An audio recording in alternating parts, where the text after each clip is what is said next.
Well, good evening, everybody. Hey, welcome to Into the Outdoors. Yeah, I think we're going to have fun tonight on this topic dinner bell. We're going to be talking about everybody's favorite outdoor foods. What's your favorite over a campfire? What's your favorite over the fire pit in your backyard? What's your favorite on the barbecue? All three qualify. As long as you're eating outdoors, fixing it outdoors, and eating it outdoors. I want to know what everybody's favorites are. And we'll talk about mine too, because I got a lot of them. This isn't one of those, what's your absolute favorite? It's what are your favorites? I've got a couple of regulars in the basement I'm going to pull up quick before I introduce everybody that's in the chat. And there we've got Crazy Ann. Ann and herself. Yep, that means the puppy's farting again. Yep. And we've got Get Her Done Granny with us. Hi, guys. Yay. Hey, Granny. Oh, Ann. Oh, yeah, I can't open the door. Puppy's sick, so I can't open the door. So, yeah. Oh. That's crazy. That's crazy. Yep. Yeah, I don't know. Can you get a puppy that don't fart? I don't know. Oh, this kind is bad. I never had dogs that farted so much as this one. Well, our participants out in the chat are Aiden here, and we got Crazy Ann out there, of course, and we've got Eric Pollock, we got Get Her Done Granny, and we got Kimberly Ferris, Plain Old Chuck, Prince of Darkness, Sean Bliss. Good to see y'all. I think we'll have a good time tonight. And share it out, please. Share it Share it out, yeah. There'll be more people in it. Share it out. Yeah. And Prince of Darkness is saying, hey, yeah, another thumbs down. Don't worry about him, Prince of Darkness. I could care less. Yeah. In fact, I want to disable my thumbs up, thumbs down, just because they just don't mean anything to me.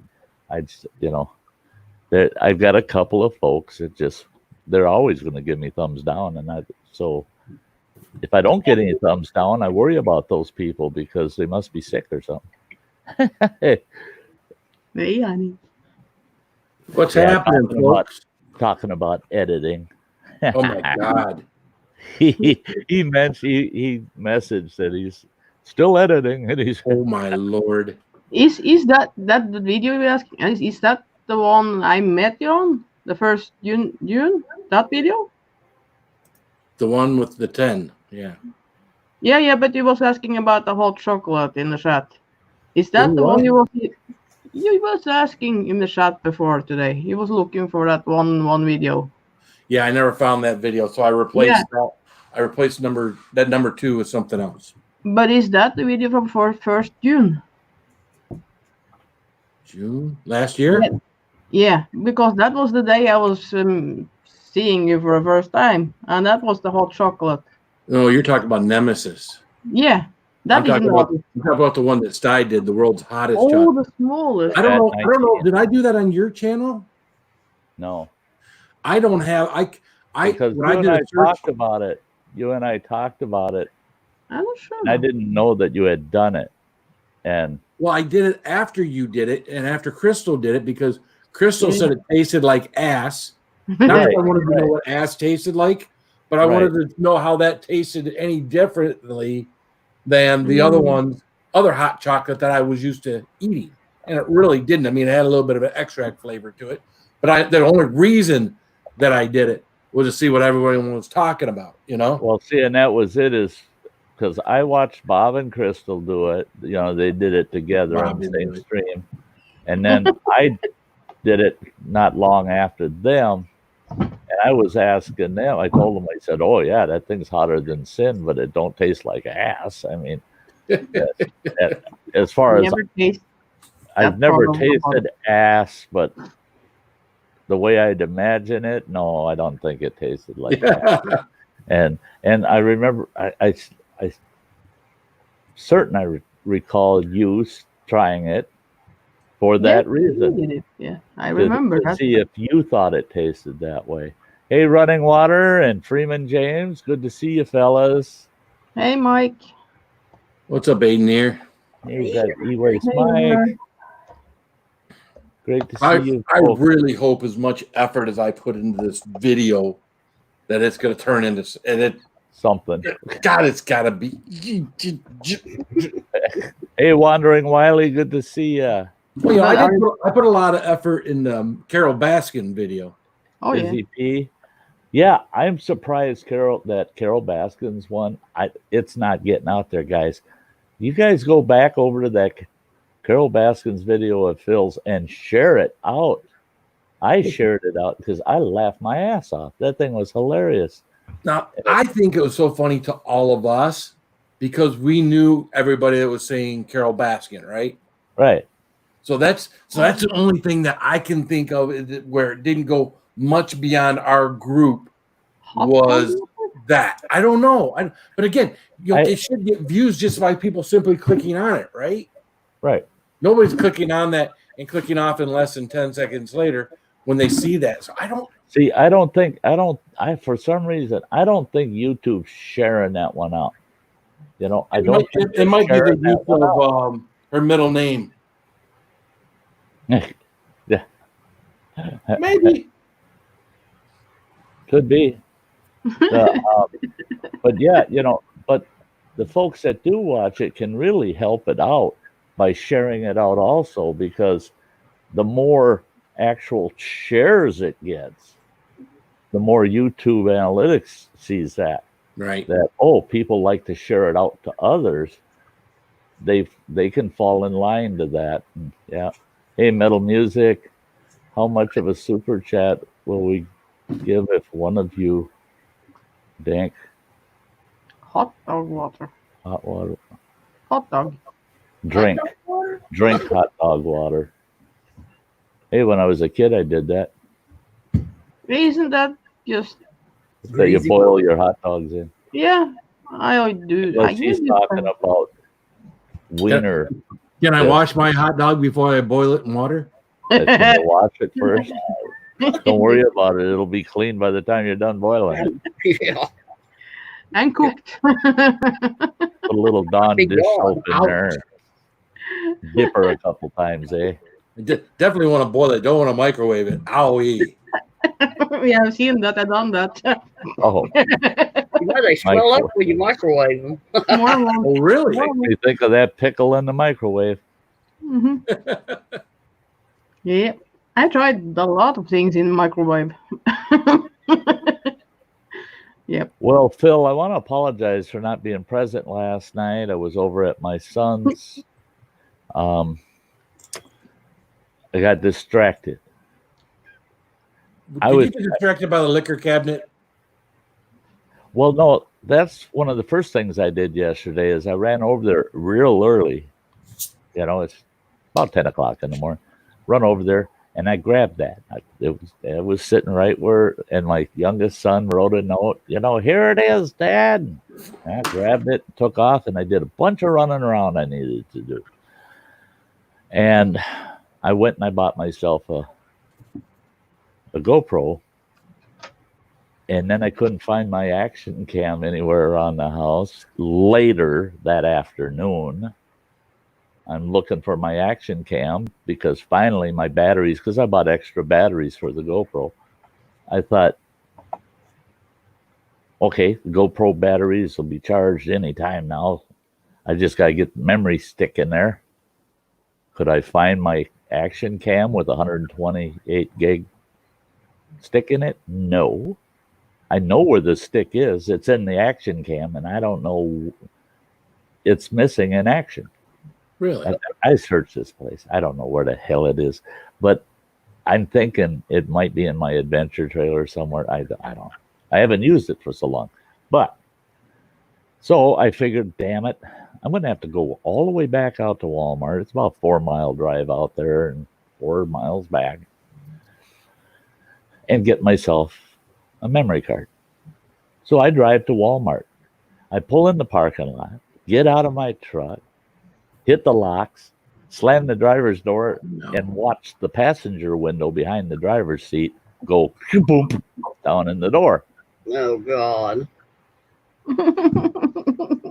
Now my truck is packed full of some expensive camping gear. Yeah. A lot of expensive bushcrafting tools. I've got a couple $100 knife in the console, and I'm like, I didn't know if I should even go in the store to get that memory stick or just go fix my window somehow. So I gave in. I ran in the store. Some bitch, I was burned out. I run in the store. I come out and, hey, Blake, good to see you. I come running back out, got my memory card, and I figure, son of a bitch, if I go home, I'll have to run all the way up to my apartment, grab my toolkit from up here and haul it down in case I got to pull the door panel off. This tiny little bit of window sticking up, maybe about a 1/4 inch. And I thought, if I can get a hold of that son of a bitch, And I thought, it's going to be a lot easier if I drive over to my boy's house, to Running Water and his brother's house. Gorilla Glue will fix it. Yeah, no. So I get there, and my kid, I go in the house and I'm yelling for him. Television's on. He's got to be home. And I'm yelling all over for him. No answer. No answer at all. So I come out of the house. I figure he's got to be outside. And if he's not just out in the yard, he's got to be back in the shed doing something with his motorcycle or something. Oh, no. I went back there. No, he ain't nowhere around. No. I get back in my damn truck. And I thought, he went down to the pub. Now that they opened the bars, I bet she's at the pub. Well, I go all the way to the pub, find out they're not even open. They're one of the bars that didn't open. So he's not even there. I thought, well, he rode with a buddy down there because his truck was sitting at home. I drive all the way back to their house, pull in, and I go up to the house, and I thought, I'm not unlocking it, going back in again. I'm going to freak them out. So I start pounding on the door just hard. Yeah. All of a sudden, here he comes walking around. They got an L-shaped porch. Comes walking around the porch, the corner of the porch, and he goes, what the hell's the matter with you, old man, pounding on the house like that? I said, where in the hell have you been? He says, right here since I got off work at 3:30 today. I said, I was here at 6:30 and you weren't anywhere around. He goes, oh, yes, I was. I was sitting right around the corner. I said, you had to have heard me coming and going. He goes, oh, I thought that was neighbors or something. So I talked the kid into helping me on my window, and he's got these stubby little fingers, and he managed to be able to get a hold of that window and get it about almost an inch up out of the door, and I got a hold of it, and I said, that's it. That's all we need. Got that sucker jacked up, and it's pretty cool. I use these suction cup deals, and they'll hold that window right up in place. You can't get that window to come down. You can't get them suction cups to pop off of it for nothing. So I got the window finally in place. Now it's dark, right? It's good and dark out. And I'm thinking, Jesus Christ, Spicy's going to be streaming any minute. I know he is. It's going on 8 o'clock my time. That's 9 o'clock his time. He's going to be streaming. I got to get my ass home. And the kid's telling me, settle down. You need to relax a minute. Here, have a beer. Son of a bitch. Sit on his porch, end up having a few beers, and not even get home until about 2 minutes before you shut your stream down. Oh, really? Because we went for 4 hours last night. I know you did. Yep. 4 hours. Oh, that I thought conversation you were running one of last night. mine. That conversation last night, holy mackerel. That's all his fault. Oh, Yeah. my No! Yeah. You're blaming me. I only watched a little bit of the front end. I haven't had a chance to get into the meat of it. God. The end part is- Hey, Lisa H. We had Granny blushing. Oh yeah. Yeah. She Oh blushed. boy, that's bad. That's bad. That's bad. When you're making Granny blush. Oh yeah. And I've never seen Samantha so active on a panel. She had input on almost everything. Wow. See, she kind of let her hair down on my panel the last time I streamed, but it was only for about 15 minutes, you know.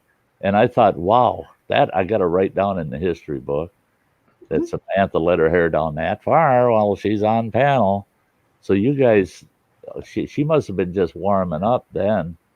You got to bring up the right topics. Yep.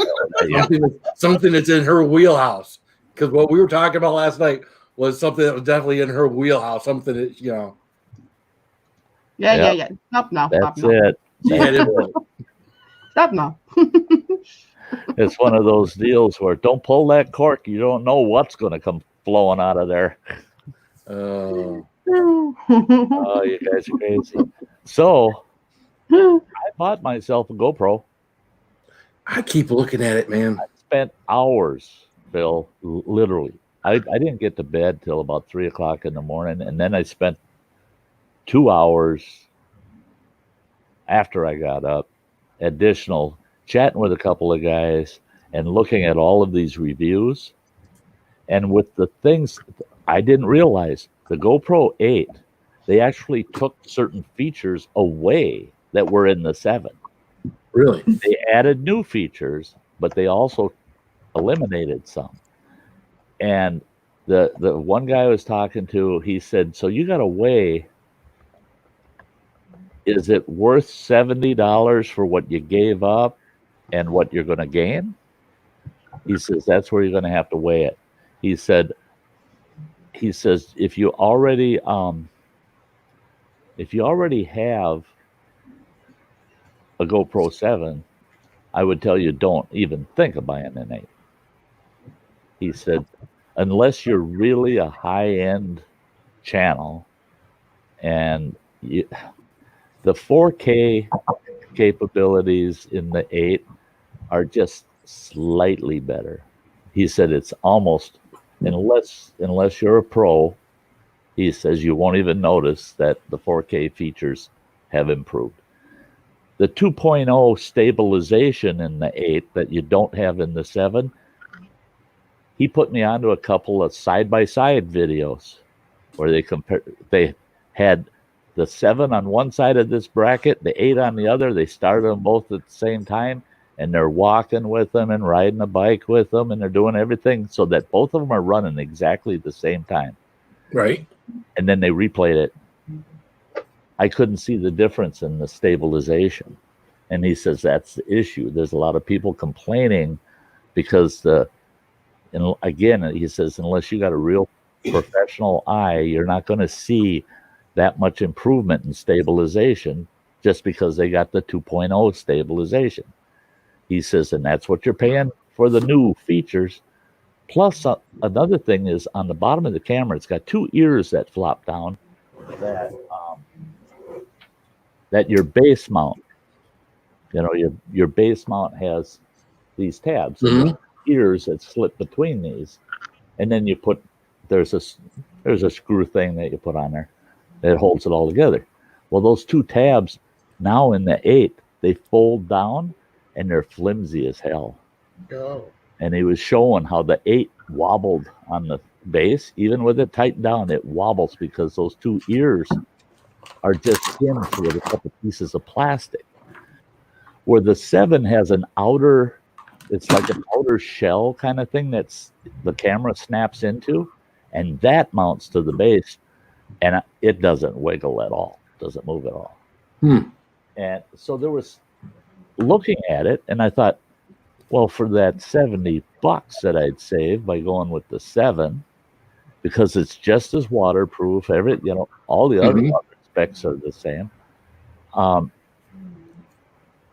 I figured that $70, well, I'm going to take that money, and I bought myself a nice small GoPro case to keep it in, and I bought myself 2 extra batteries, and I still walked out of the store $40 ahead after I bought the camera and the accessories I wanted, the individual.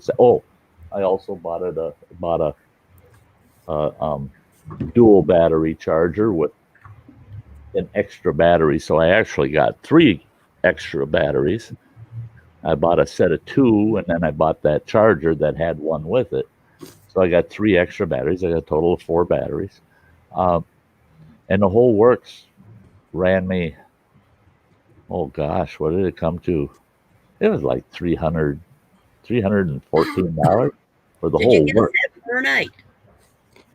An 8 is $300 just for So the you got a camera. 7. You got 7. Whoa, okay, cool. I got a 7 for what I would have paid for the 8. I got the 7, and they're all legit accessories for it. They're Okay. GoPro. Everything's GoPro. All the accessories I got were actual GoPro. And so for the same money, I got the camera, all the accessories. I got the memory stick, all the batteries.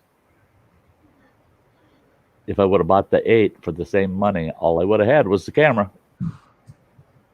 No. Now, all those accessories were like in a pack of something. So if you got these accessories, No, I bought mine individually. The Oh, okay. camera comes with 2 adhesive bases, and it comes with a hinge base. It's one of these universal jobs. It's a clip.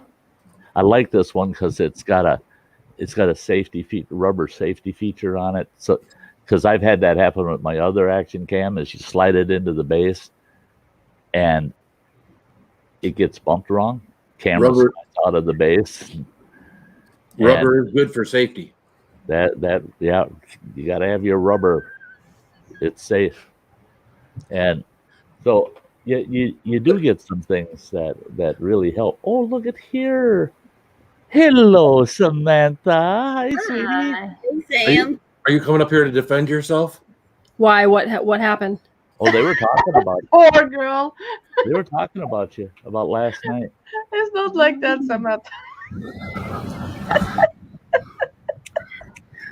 It's just Phil being Phil, you know. They're filling us in on how they got Talking you about started last night on panel, you. Yeah, And the your conversation kind Yeah. of went a little south there for a You were a while. little more active on the panel, is all I was saying. You were a little more active on the panel last night than normal. And that maybe the reason you were a little more active in the panel, there are some things that were maybe a little bit more in your wheelhouse that we were talking about last night than normal. Like That's Jay all. wasn't home. Huh? Like Jay wasn't home. Yeah. Like Prince Albert, like yeah. Oh goodness. Yeah. Jeez. Yeah, I don't talk about him when Jay's at home because Oh, no. So Yeah. Is he home now? no. Are you talking about the ex-husband or Prince Albert? You don't talk about when Jay's home. I don't talk about any of that. Okay. Hey, Good. Monica. Now you guys do understand. Now don't go chasing off any of the audience with a lot of inside innuendos that nobody knows what the hell you're talking about. Exactly. Yeah. Uh-oh. Yeah. Sorry, guys. They need to go back to Everything Spicy's channel and watch that stream from last night. I'm sorry. Merry Christmas. Oh no, don't be sorry. Funny's funny. I mean, yeah.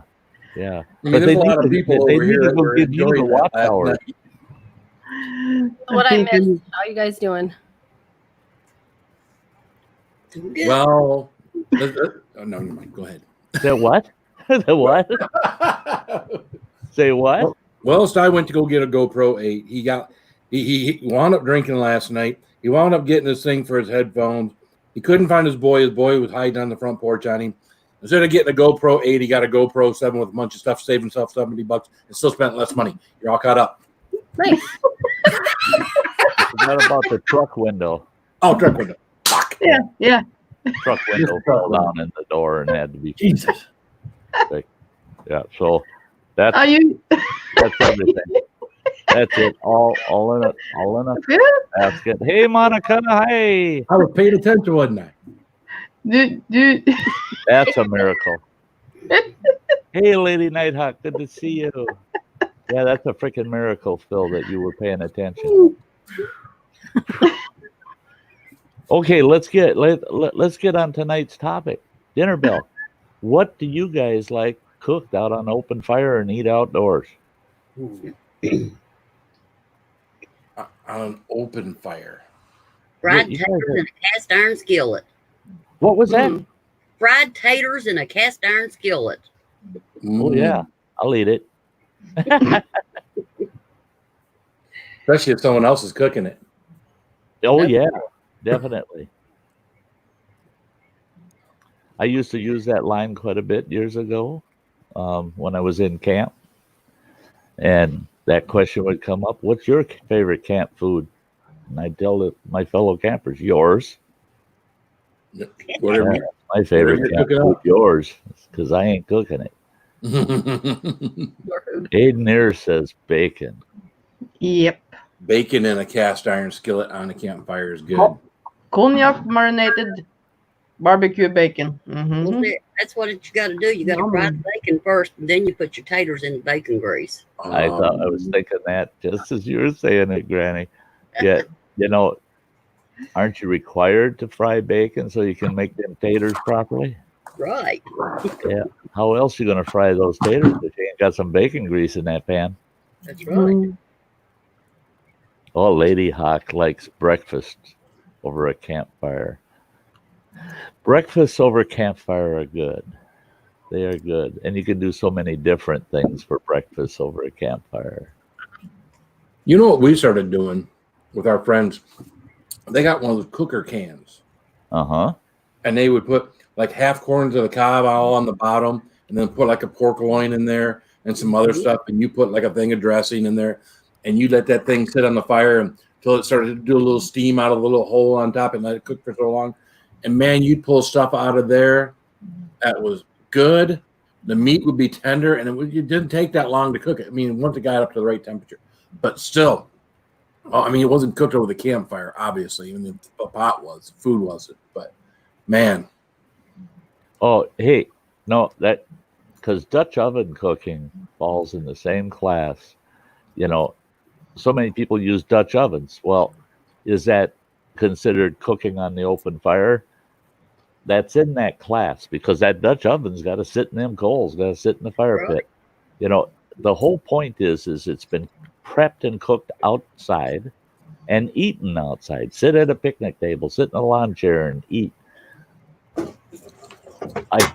What I'm really trying to stress tonight is I want to hear people's favorite foods when they're outdoors like that, because food tastes different outside. That there's no denying it. I mean, it just does not taste the same prepared indoors and eaten indoors as it tastes when you're outside. And I think a lot of it has to do with you're breathing that fresh air and your taste buds are more enhanced. Plus you're getting, one way or the other, you're getting some of that smoke off of the heat source onto that food. And it's changing the whole nature of it. We do the silver turtle where you put the onions, the potatoes, the carrots, and then the meat, and then another layer of each, and do those. And we do the potatoes. It used to be you could get a coffee can. You can't hardly find metal coffee cans anymore. But you take any kind of metal pot and you put rock salt in it and bury your potatoes in it and put that in the coals. Oh my God. Cheesehead Chris makes a hell of a hobo dinner, and he takes those, what do they call them, perlay cookie sticks. They come in a can about that big around and about that tall. He uses those cans and you just punch a hole in the top, and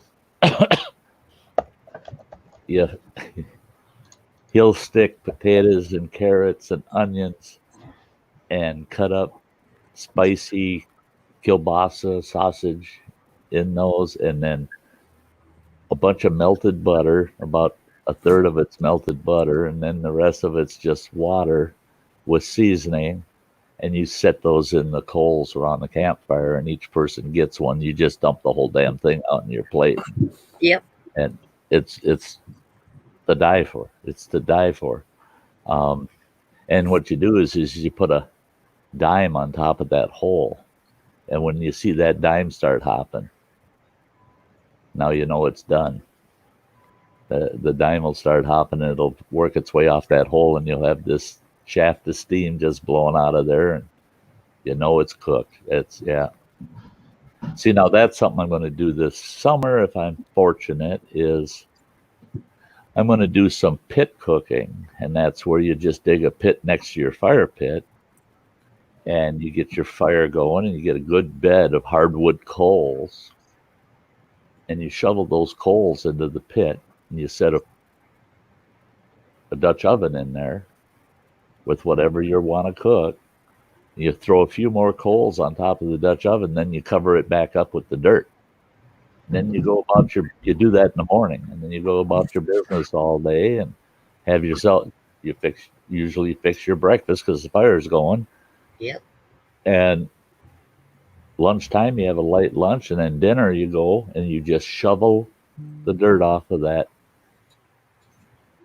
Dutch oven, pull it out of there, and it's like you were saying, you put a tough piece of meat in there, it's going to be just, super tender when you pull it out of there, because it sat in there for 8 hours or more, slow cooking, just like a slow cooker, but it's in the ground cooking. You don't have to keep a fire going.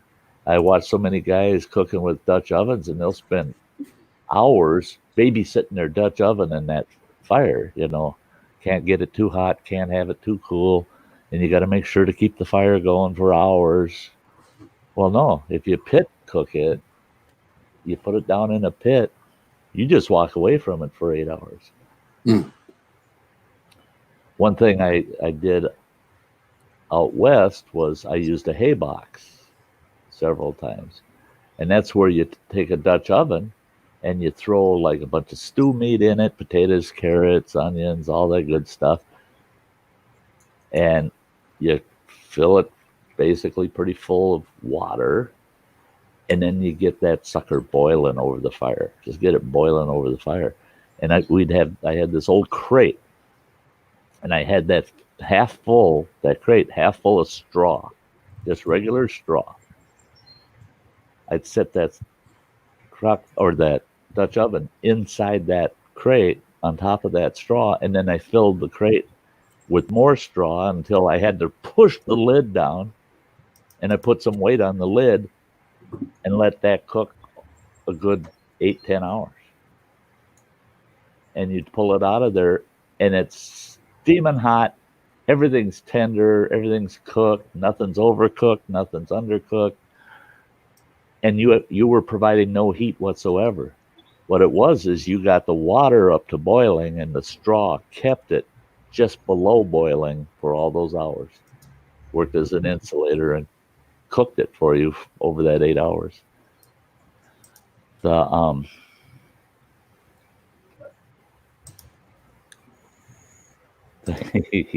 Chuck, that's because it takes so long to get the coals ready to cook. You're starving by the time it's done.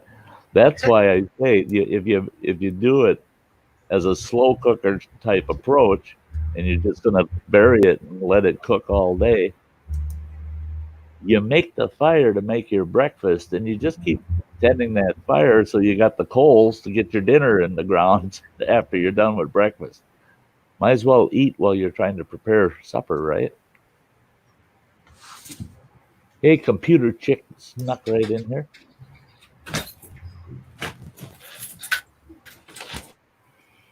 Yeah, so just got home. I was out hiking with my Boy Scout, and a downpour just wait for the video. There, I'll be watching. I'll be watching. Thursday night.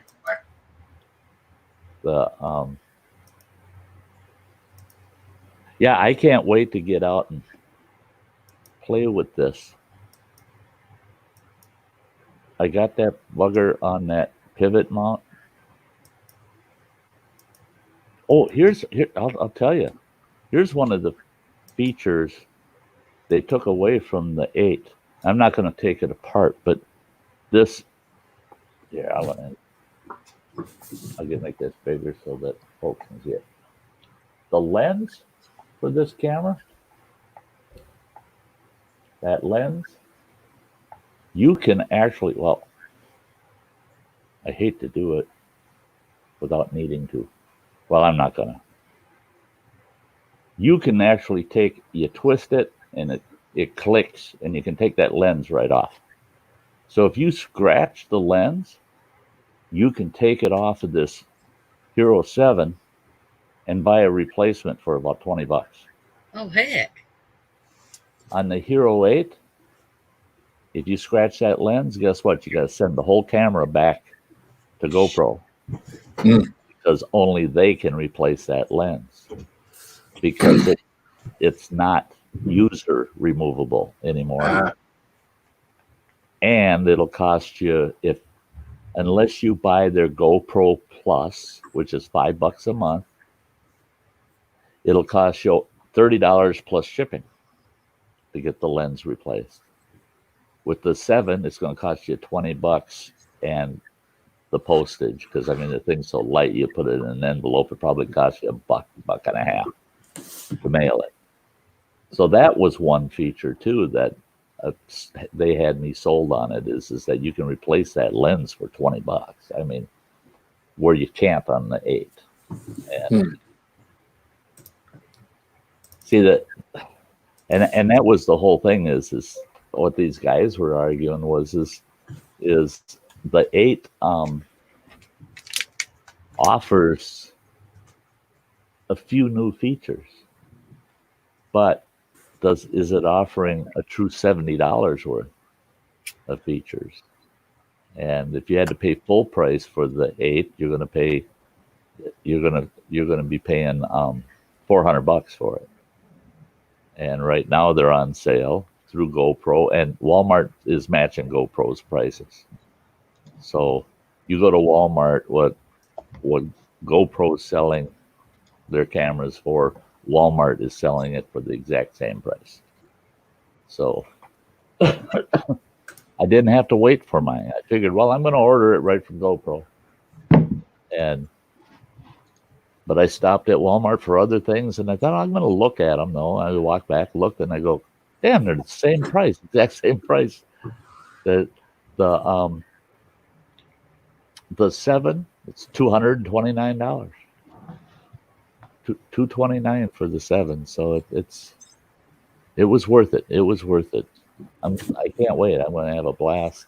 One of the features I like is one of the mounts that come with it, adhesive mounts, is a waterproof adhesive. And I watched a video on how to apply that mount, and they put it on a surfboard. And then this guy's out there surfing with that thing. It's diving under the waves and everything. And I thought, okay, I got plenty of room on the nose of my kayak. Mm-hmm. So that puppy's going to be riding on the nose of my kayak this summer. Yeah. Hey, meant to be RVing. Now, Granny, didn't we determine that the GoPro 8 could be also be used as a webcam? Yeah, but I didn't check for GoPro 7. It's possible it could be too. I don't know. That's what I just Googled it and it looked like it can't be used as a webcam. But it's a GoPro 7 Silver. I don't know what the difference is. Oh, Silver's a lot less quality than the black.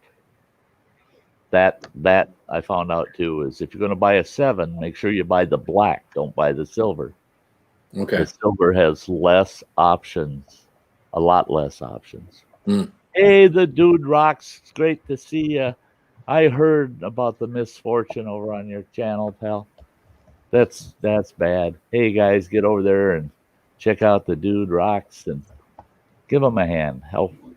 He can't stream for a while, and he's out here just making sure everybody knows he's alive and well. Yeah, that's the recycled dude, in case you guys don't know. Yeah, I'm assuming anybody that knows recycled dude knows that the dude rocks is recycled dude. Yeah. Well, he's only got, when I subscribed to him about 2 hours ago, he only had 20 subscribers. I was number 20. So And he has 22 now. oh, great. You're moving on up in the world. Yeah, I don't think I'm gonna share his link out just with so people can take hey, him faster. good. Thank you. Please do that.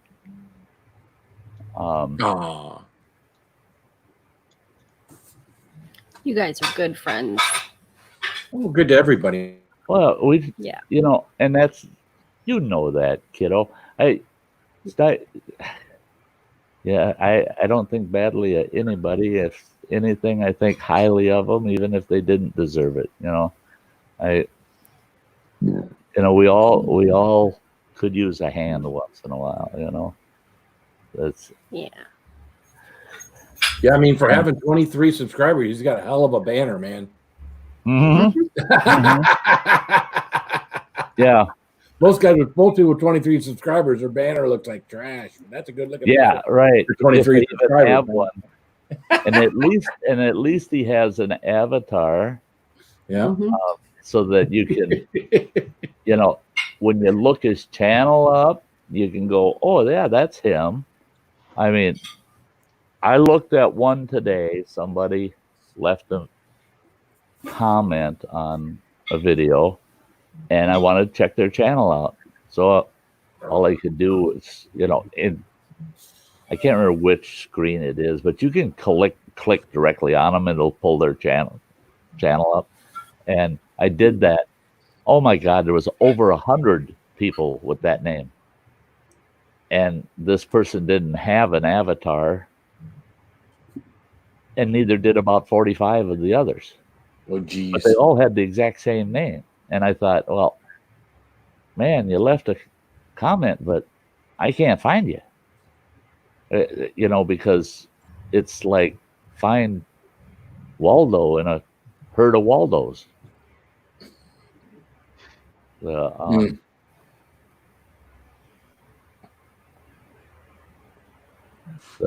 Yeah, he, his banner doesn't surprise me a bit,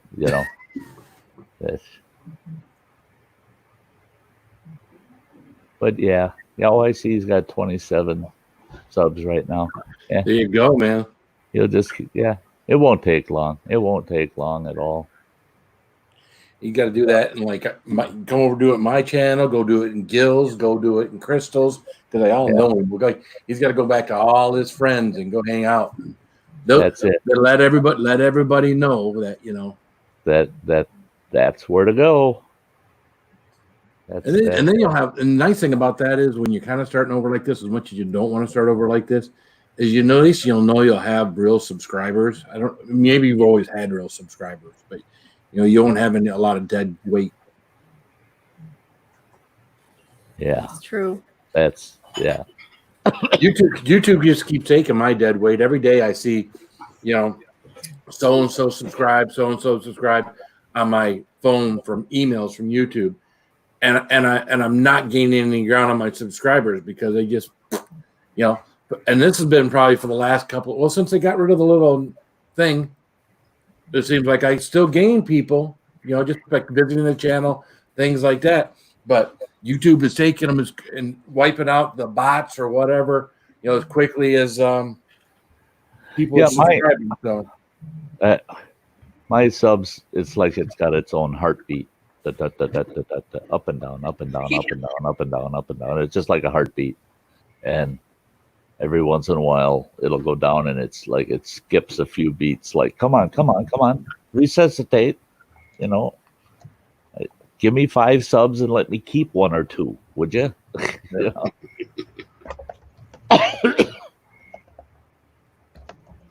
What was it? 2 days ago, I dipped down below 3,300. I hadn't been below 3,300 for a while.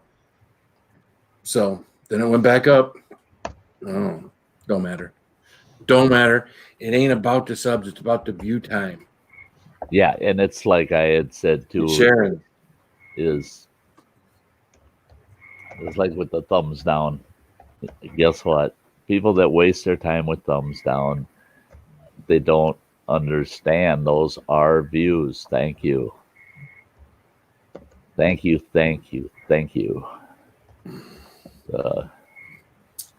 Yeah, I'm between 3.35 and 3.36 constantly for the last month. I mean, that's what it is. It just ain't going nowhere else, you know. And I want, I want organic subs, you know. I want people that want to be here and want to hang out and stick around and keep up to date. Yeah, every time. Yeah, you should quit clicking it every day, because if you sub today and you click the sub button tomorrow, you unsubbed. And then if you click it the next day, you subbed again. People don't realize that's like with thumbs up and thumbs down too, is if you want to undo a thumbs up or a thumbs down, you just click the thumbs down and it takes the thumbs up away that you put in there earlier. But if you keep clicking the thumbs up, it takes it away every other click. It takes your thumbs up away. So, yeah. I played with it on one of my own videos. I kept clicking the thumbs up to see what it would do. It'd give you a thumbs up. Click on it again and take it away. Click on it again, gives you a thumbs up. It's only going to let you have it or not have it.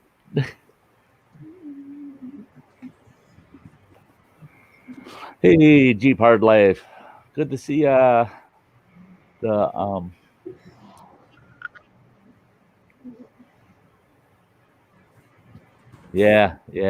Thumbs down means the hater keeps coming back. Yeah. I'm thinking I know I typically have 2 guaranteed per stream. And I'm thinking I know one for sure. And the second one, I believe, I figured out who that was yesterday. Because I actually ran into them. And I ran into them at Walmart, and they acted really perturbed that I dare be in the same building with them. And wow. And how dare me have a YouTube channel kind of thing. And yeah. It's a disgruntled past associate. And I assume they're watching my stuff. So, yeah, I'm pretty sure one of those is coming from them. I couldn't believe how perturbed they were. I was just going down the coffee aisle. I needed creamer, and I zip around the corner, and I run right into this individual. And, you know, I just said, yeah, it's one of those things, you know, if you ain't got nothing nice to say, then don't say nothing at all. If I wouldn't have had something nice to say, I would have just kept walking. But I kind of stopped and I go, whoa, it's been years. I said, you're looking good. You don't need to fucking tell me how I look. I said, okay. Really? I cannot believe that you're in this store with me. And I said, be right back. there's only 2 words that go with that. Public place. That pissed them off even worse. And I just said, hey, you have a nice day. I'm just here for creamer, not for grief. I grabbed my creamer, and that's when they said, you got no business with a YouTube channel. I bet you're not reporting that income and this and that. I said, you can bet whatever you want. You know, I don't give a shit what you think. I said, I've just tried to be nice to you today, and I haven't seen you in almost 4 years, so get over it. And I went in for the checkout. So get over it. If you can't handle somebody complimenting you and saying, well, you're looking good. They look good for their age. Yeah. People. Blah, blah, blah, blah, drive you nuts.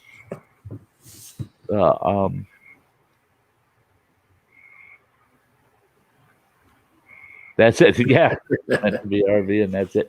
That's it. There's nothing that burns them more than they try to get you pissed off at them, and then you smile and tell them, "Well, you have a good day. Just don't go down that street with them." It just burns their ass, and they get madder and madder, and they don't realize they're just mad at themselves because they could have a very civil conversation with you. There's no reason not to.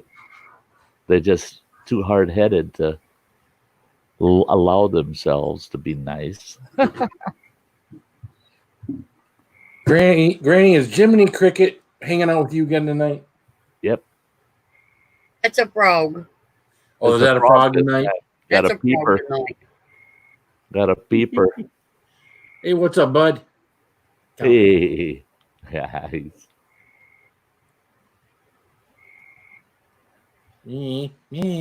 Midwest Duck Slayer. I would trade my whole mom's side of the family for a Hellcat.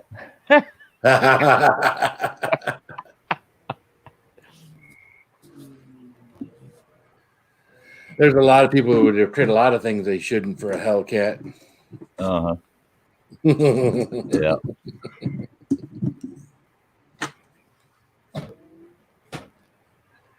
One of the best parts of my day yesterday is when I pulled into Walmart the first time that morning. Things were still going well, And this fella pulls in, and he parks right beside me. I get out of the truck. I couldn't believe it. And he's driving a 55 Thunderbird. Oh, really? That is in mint condition. Mm. He popped the hood for me. He popped the trunk lid, let me look the whole car over. He's got collector's plates on it, of course. But it's got the porthole, right? What's that? The Thunderbird? That's got the porthole, right? Not his, because his was a rag top. Oh, okay. If they're a hard top or removable hard top, they got the little round window on each side in the back. There's no back seat in a 55 or 56 Thunderbird. And or a 57, 58. 58, I think they went to a back seat. I'm not positive anymore. I had a 63, and that's 1963 Thunderbird was twice the size of this 55. But it's got a 292 V8 in it. And I looked under the hood and I said, Jesus, my dishes aren't that clean. And he said, well, he says, I've had the car now for 20 years. And he bought it from a fella that was the original owner. And it was a California car. Boy, was it sweet. Wow, was it sweet. And I spent at least an hour talking with that fella. The guy. He's pretty sharp old fella. Sweet car. Hey, we'll see you, Freeman James. See you later, Freeman James. Oh yeah, Stangs. Yeah, there's certain Fords I'm pretty good with. I'm pretty good with them. Just like GM products. My 55 Chevy half ton. Oh, I'd kill to have that truck back. That had a straight 6 in it with a 6-pack. It was old school hot rod.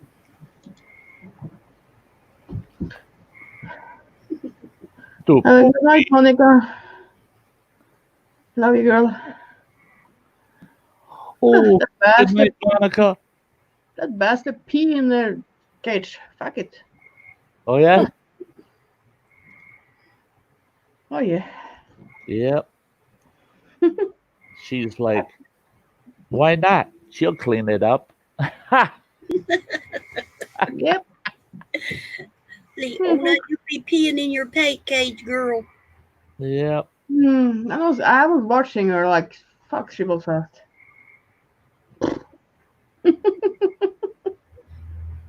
Too fast.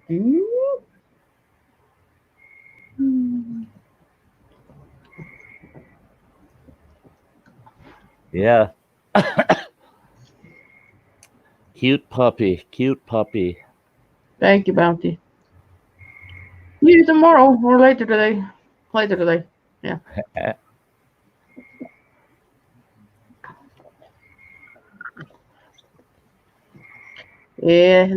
In Norway, it's the Liberty Day tomorrow, you know. So they're still celebrating. Oh, holiday. Yeah, so that's a big thing in Norway. Like going around with flags and dressed up in things. Yeah. But yeah. Boy, It this year it will be not so it's not so much. But it is a big day. here yesterday they had the high school graduation, and the way they did it was they used Zoom, and they had all the graduates up on Zoom, and just the superintendent of the school up there with them, and he did the ceremony stuff on Zoom, and all the students were there, and it was neat because he issued them their diplomas, and they'd pop that student up, when he would announce that they got their diploma, and then that student would go back, and the next one would pop up, and it was pretty cool. So what did they do? They got all of our EMS. Now there's a lot of people that are screaming about it, but they got all of our EMS, virtually all of the officers, police officers on duty, the full fire department. They had every single rig out of the fire halls. And what they did was they went through town and went, our town, it's east to west, it's streets, north to south, it's avenues. And what they did was they started down on Front Street, which is the last street before you hit the lake, and they ran this huge stinking parade. It took about, I'd say 20 minutes for them to go completely by, all the way to the end of town, turn around, came down the next street, all the way to the other end of town, came down, went down the next street, all afternoon. 4 hours of sirens yesterday afternoon. And it was all for the graduates, That's good. And the people that were squawking about it, I just laughed at them. Yeah. It's 4 hours. Those kids missed out on so much this year. Oh, yeah. Yeah. Prom? I mean, come on, prom. For some of them, might have been their first time getting laid. That's, yeah. No. Now they're going to have to put it off for a while. Right? Gosh almighty. Oh. Hey, Bonnie. Bonnie just became a hiker. Hey, Bonnie. Thank you. Thank you so much. That's awesome, Bonnie. Can you share his link? So cool. Thank you very much. Oh. And I'm going to have to do that. I got to squeeze it in. Stimulus Richie says, yeah. I definitely have to squeeze it in, guys. I got to shout out all of my members. Now, Bounty by Observation is a new hiker, and we're starting out with all the hikers out there. There's all the hiker members plus Observation, Bounty by Observation. We got Saucy Shane, Faith in the Fallen, Teresa Laguerra, Loopy Lisa, Running Water, Lady Reaper, Carolyn Kennard, Suzex, John's Travels, The Hunt for Heat, Prince of Darkness, Nicholas Green Outdoors, Canoe Hound Adventures, and Joe W. Then in our camper members, guess what? We only have one. Mike's World. I mean, he's camping solo, guys. He's camping solo. Poor Mike. The poor Mike. He's camping all alone. And then we've got our outdoor lovers. We got Crazy Ann, Dojo's allotment specialist, Donald Morris, everything spicy, Native Grammy, and Get Her Done Granny. Absolutely awesome. No. Sorry. Yes. She was doing the same as she did all the days. Like, yeah. Yeah, that's great. Oh yeah. Bounty knows those emojis are there. Use them.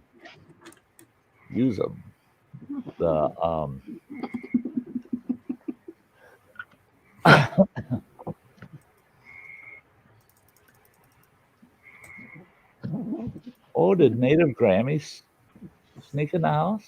Oh, how you doing? How you doing, eh? And you said mankini. Running Water says he's camping. Mm-hmm. I'm pitching a tent. Is that any different? No. Okay. Yeah, I mean, you can sleep under this. What the heck is going on? What is? I don't know. I don't I understand. don't know either. Why it keeps doing that? Yeah. Yeah, I don't know why either. I can't tag him either. Huh. Oh, I don't know. Ow! That's weird. But what the hell was I gonna say? The rain in camping. Spain falls mainly on the plane.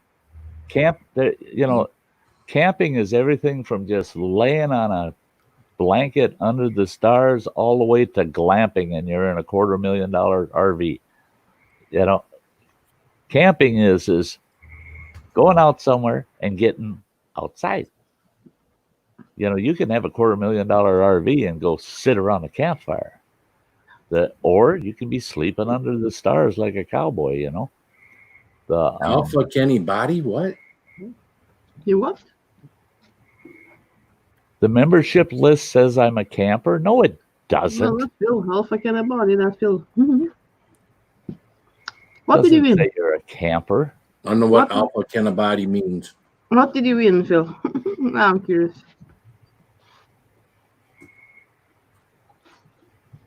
No. Nope. She's eating the laptop. Eating a laptop? Oh yeah, the phone, the laptop, yeah. My boobs. She bites Gunner's boob or nipple before the day. Damn, we scream.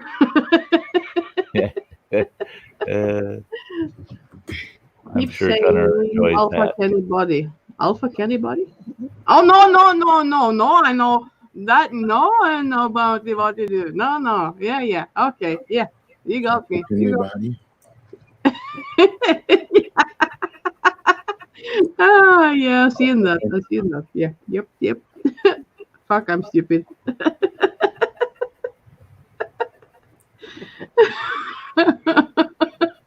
But I don't do Running water. I get it, running water. You upgraded, goofball, and it didn't get changed on there. You're a camper. You and Mike are camping together. Bob, if I kick your ass. Yeah, unfortunately, and it's all right though. I lost a couple of members. Why? They weren't able to renew their membership. So Straps with bacon on a biscuit. and that's totally understandable. If and I tell everybody, don't do it if you really can't swing it. Don't pressure yourself. And Samantha, hold on. yes, fell down.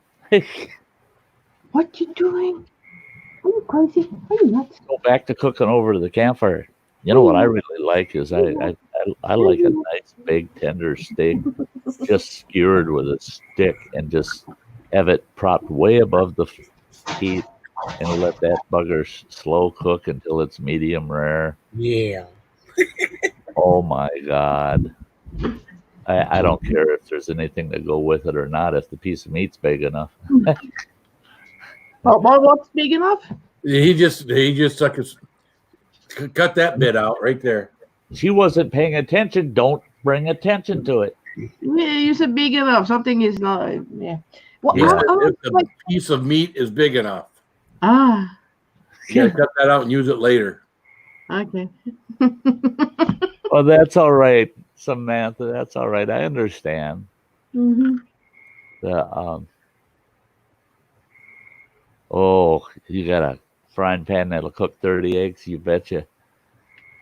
A buddy of mine, he was a fishing guide up in Canada. He lived here in Wisconsin, but he went up every season and guided up in Canada. He had a frying pan that you could easily fry up 15 pounds of fish in. It was a 38-inch cast iron frying pan. Things are expensive now. Yeah, Mr. Fulton had the same thing happen with members. Yeah, that's going to happen. Yeah. And biscuits. Midwest Dog Slayer. Yeah. Biscuits. Oh, num, num, num, num. Yum, yum, yum, yum. Some of the best campouts I've had was after fishing all day on the river and sleeping in the cold sugar sand under the stars in the summertime. Yeah. I've slept on the shores of Lake Superior with nothing but a blanket.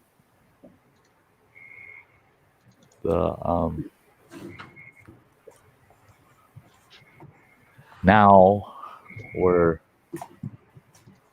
I'm located, you can't. Big ass? You're not supposed to camp on the shoreline. You're not allowed to have a fire on the shoreline. It's all part of the Apostle Islands National Lake Shore, and I don't understand it. They'll give you a citation for having a campfire on the beach, but yet if you go to one of their national lake shore access points, right on the board, it's got all the rules for having a beach fire. So why do they have rules that you should follow for having a beach fire if you're not supposed to have a beach fire? I still haven't figured that one out. I figure if they ever try to fine me for having a beach fire, that's all right, because I did take several pictures of that big notice board of theirs. Yeah. Right. So that if they ever find me, I'll just go to our local court and fight it and say, "But Your Honor, look, I followed their rules. They got these posted right there at the beach where I had the fire, and then they told me you can't have a fire. It's entrapment." You can't have a fire, but if you're gonna have a fire, this is the way to do it. Right. Hey, look at this. Oh. Hey, we're stepping up in the world. We've got running water. I still got to go get it out of the pond. You say, Hey. What's happening, running water? You see the You guys didn't have enough reflective vests on your stream. Yeah, you're right. yeah, without Dojo up here, we gotta get reflective vest up here. Mhm. Yeah, I don't know. His vest is always awfully clean. Mine lasts about a week before it's all black and grimy. Hey, Nick Jones, good to see ya. Salute 777. Is that Nick? No. Oh, salute. Okay. Read the whole chat. Yes, there. Yes, there. Yeah. Hey, I did take my pills last night, Ann, by the way. The That's moment I got in the door, pop them pills. I said to myself, if she texts me or she I was calls, at thinking least about it. voice message, at least I'll be able to honestly say, yes, Mom, I took Okay. my pills. I was thinking about it, but I was like, yeah, maybe you're sick or something. So yeah, I know. He is sick.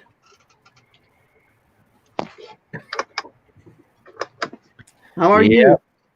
you? This week Oh, there's a puppy. from Hey, Bean. Hey, Beanie. what the heck was it? It's Monday through Thursday. 0 chance of rain. All in the low to from the low 60s. On Thursday, it's supposed to be 78. Settle down, buddy. Not 78. Yeah, it's in the 70s. Yeah, it's supposed to be 78. It was 82 today here. Wow. Here in West Virginia, it should be. Wow. Now I seen you reaching around underneath that dog, and you stuck something. You picked something up and stuck it in your ear. Yeah. Boy, haven't I taught you nothing? Don't. Well, I Throw couldn't that hear away. shit before. I was having a hard time hearing shit. So Yeah, Okay. I figured. Hey, there's Dojo, This other West. the guy What's with up, the. Yeah, Dojo? please remove Yeah, it. we've Thank you. replaced you with another reflective vest guy, Dojo. It's been nice Yeah, knowing you. sorry. Yeah, he's got to wear one too. Not quite the same kind of work, but he still has to wear one. That's why he don't get his ass run over. I mean, hey, Donald Morris and JCT. I like JCT's little videos. Kind of keeps you. You can watch them for a period of time, like over a month period. You watch them and you can see how things change around her place. And, yeah. Hi, Crazy Ann, he says. Hi, Dojo. How you doing? Midwest Duck Slayer saying, somebody say West Virginia? West Virginia. Yeah, that's I where had Granny from there, Midwest Duck Slayer, West Virginia. West Virginia. I'll be a hillbilly. See what I got in the mail today? Oh, the bomb. Oh, the I thought I was the bomb. Hey. bomb The bomb. beyond insanity. You know what it's got? Good You know what stuff. it's got in here, right? It says we started with hot habanero peppers. Bottom line, it says it's got extract in it. Mm-hmm. Oh, Yeah, Oh no! this is like the third from the top hottest sauce they do on the hot ones, but it's that extract, man. It's that extract. Even though the peppers in it are habaneros, it's that extract. Video Yeah, that's company. correct. That's a gut buster. Yep. We will get some pain again. And it's funny because not too many sauces are tested, but this one was tested at 135,000 Scovilles, which, isn't anything. No, But I bet it is when it goes in your mouth. And that's the thing is, it can be really what anybody doing spicy stuff considers low Scoville, and it can still kick your butt. Hey, Suze. Oh, look at that! And you Oh, can you put got your letter. Good. Well, you didn't have to super chat to tell me that, but I am so glad you got it. I'm so glad you got it. That's not terribly long. Anne, have you gotten yours? Nope. Okay, them buggers. Yeah. Oh, Well, yeah. they're getting them in the UK, so that It will means come. someday you're going to get yours. Yeah, sooner or later, someday. Are you hooking up Suze there? I see, Ann.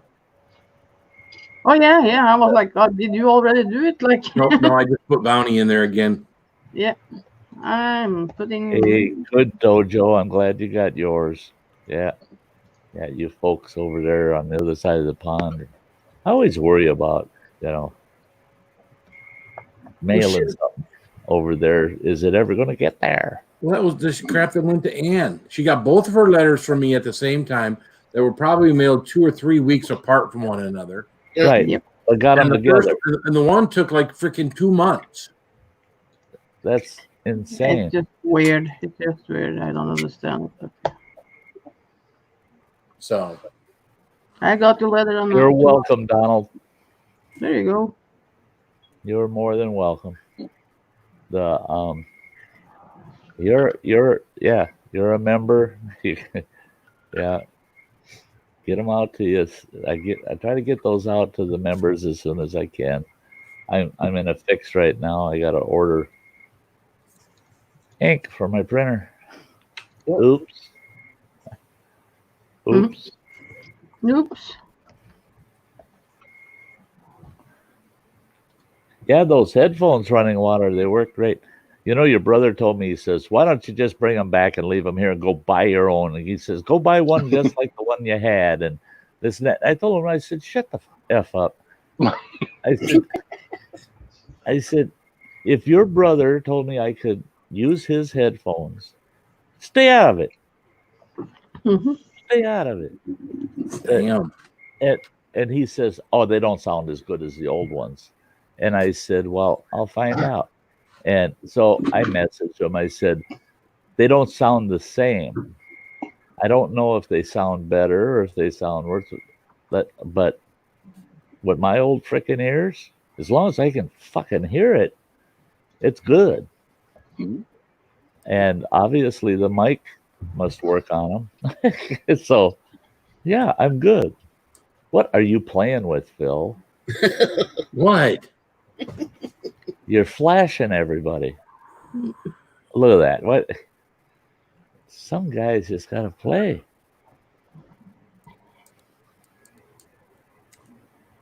I discovered on a stream in the last Got the couple of days dog's that attention. if you held the button down, that made it flash. What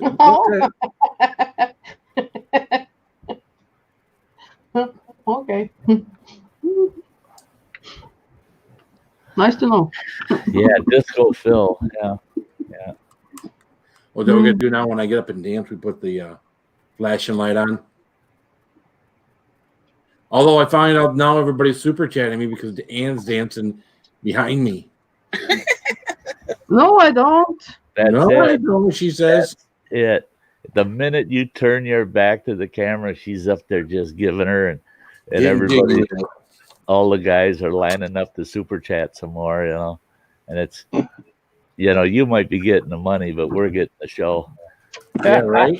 And I don't get anything. Yeah, what the hell, eh? You get my undying gratitude. Oh, you're so sweet. I can live on a phone. Kick your gratitude right in the ass. Exactly.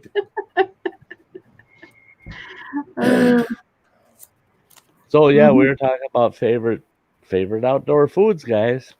Now running water, he knows how his old man likes to barbecue, which I haven't in a long time. We're gonna have to fire a barbecue up at your place here this summer. I have to go again. Sorry.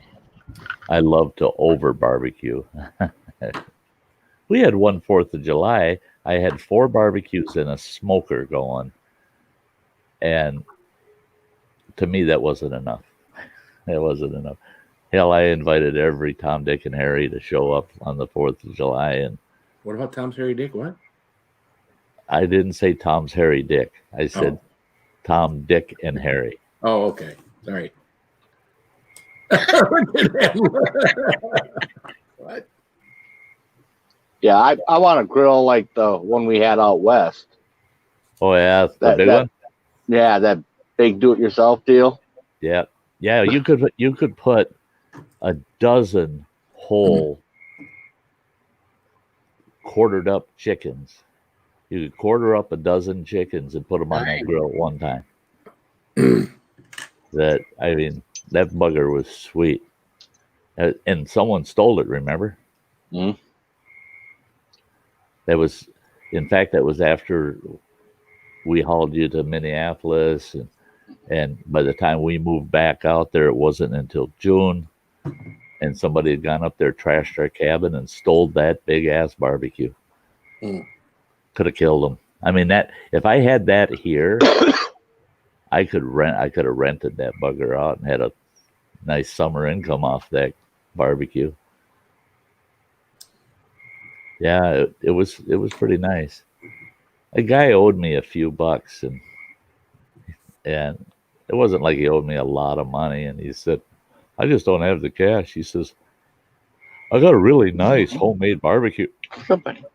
And I said, "Sure, let's go for it. Let's go for it." Hey, Dojo. Oh, Yeah, he couldn't. Dojo. He wrote in the chat. For some reason he wasn't a member. What do you mean? You were a member? Yeah, I had you on the membership list. Yeah.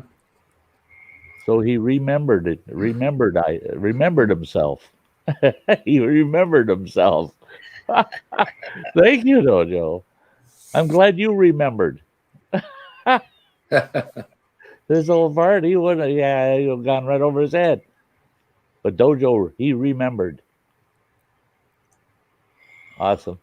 I'll bet you that was one of the ones that dropped off today. Oh, I had 3 drop off. We know one. Yeah. So I had two others. I had 2 others that became members like in the first day or two that dropped off. I know who they are, but and I don't know if it's on purpose because people I wouldn't think would. But if I ever drop off, let me know because when I was on your Patreon, I had a hell of a time every month. And Sons of Bitches would say the transaction did not complete, and I'd have to go in and use a totally different card to pay for it the next time because it seemed like every month the card I used wouldn't let them charge it a second time. And so I'd have to go in there and change cards. It was really pissing me off. I thought, no, God damn it.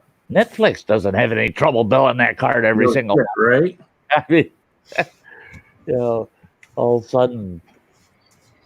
Yeah, let me know too, because sometimes my paychecks come at different times, so it might mess me up.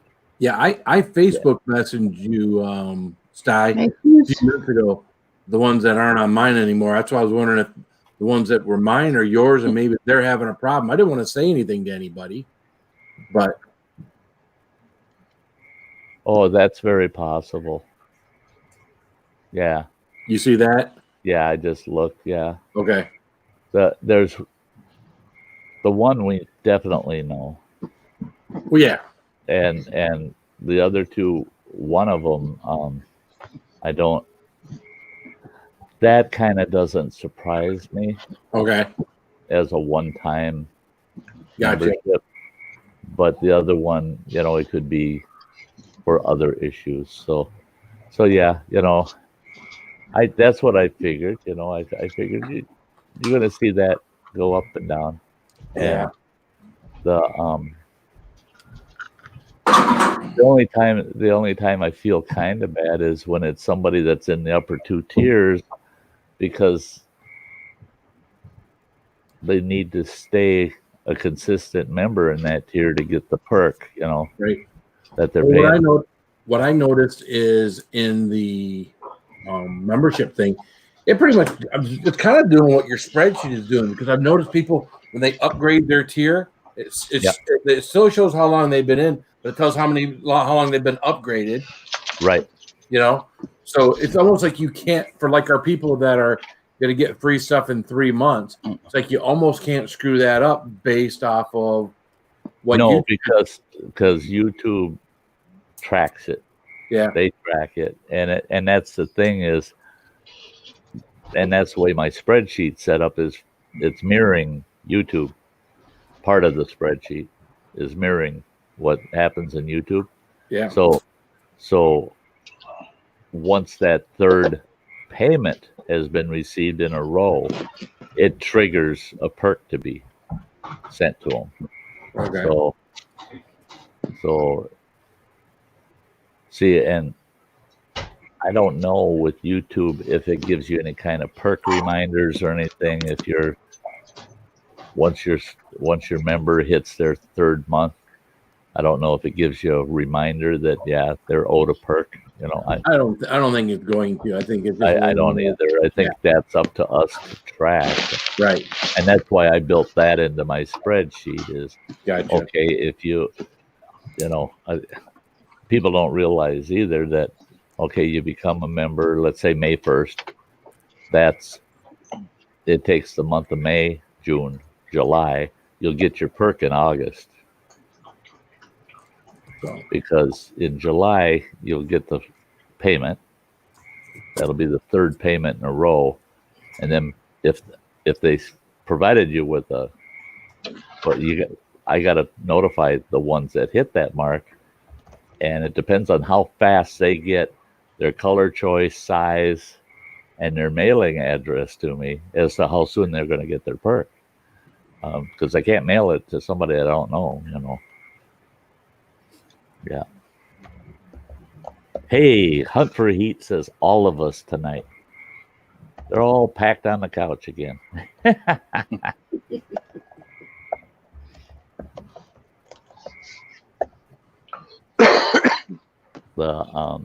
Hey, Rocky Bayou. I am still the same crazy mountain man with same personality. Love you, Ann, and everything spicy. That's great.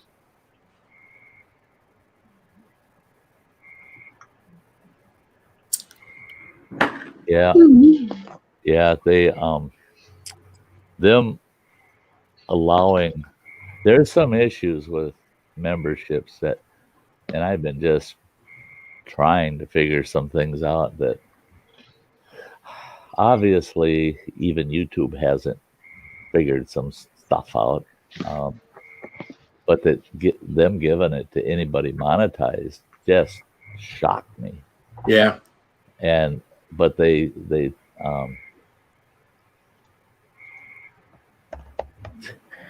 geez, and you can mail me a check anytime. You just won't because you know me. I think that's what he's saying. I still got your 401k, right? Running Water. Mm-hmm. Yeah, Running Water was managing your 401k for me. So lot of planning, you know. Yeah. And it ain't earning any interest, by the way. Yeah. But the next time we're in camp having a meal there, Cheesehead, you're getting your 401k. What's the camera running? What's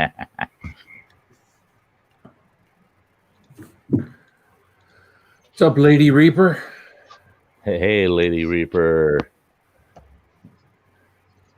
Big buck, bug bucks.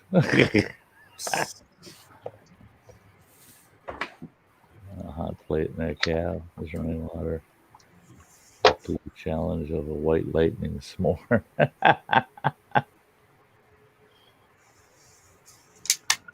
Could have him do that next time he's in town. Okay. Okay, he says. Okay, he's good.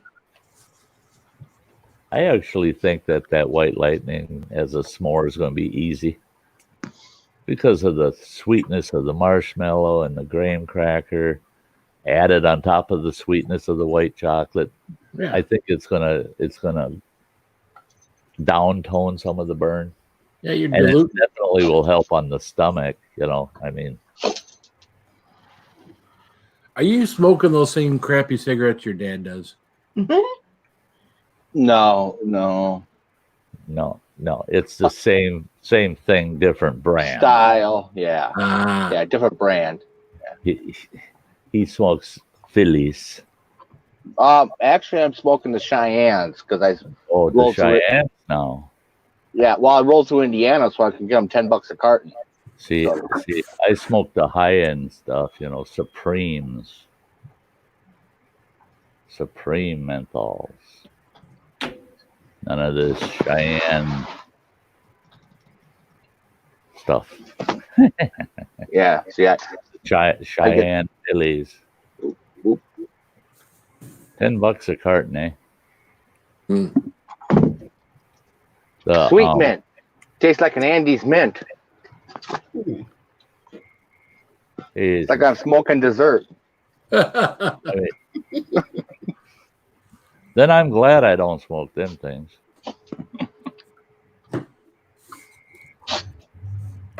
Yeah, all you got to, right?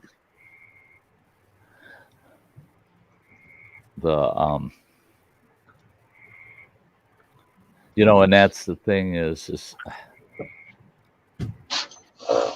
I'm a member with a few core channels that I'm really attached to them. I'd love to be a member to anybody and everybody out there that became a member to mine, but all that does is make YouTube money. Yep. Because what you pay for a membership to me, if I bought the equal membership back from you, guess what? Neither one of us made anything.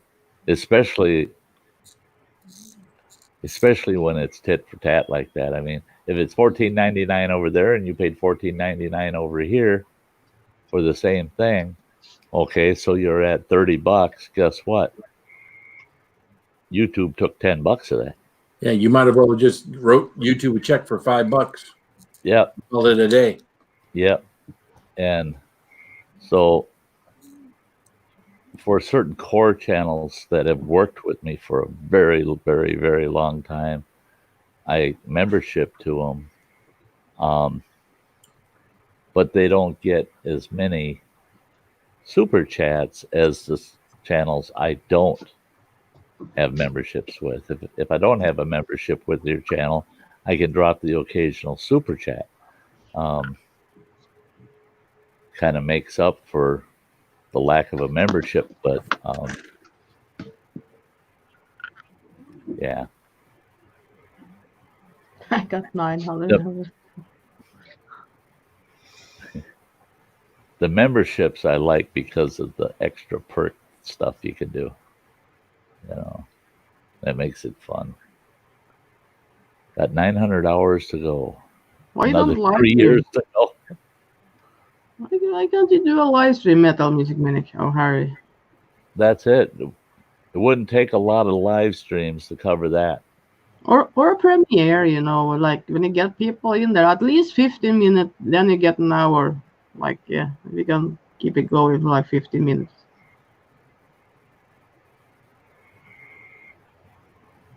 But I have 4 now on YouTube. Take a 4 bit of it. Yeah, I know, Sus. Yeah, Suze, you're absolutely right. And the thing is think about it. They opened it up to anybody that's monetized, and virtually most of the people I know have started memberships, and YouTube's making a bundle. They're making a bundle off of it.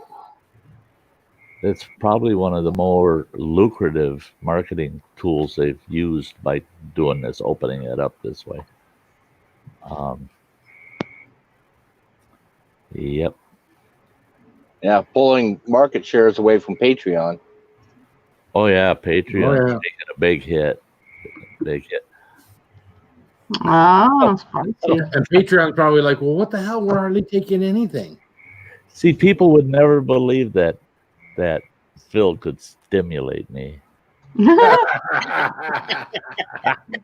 Oh, I know he does that with you. Oh yeah.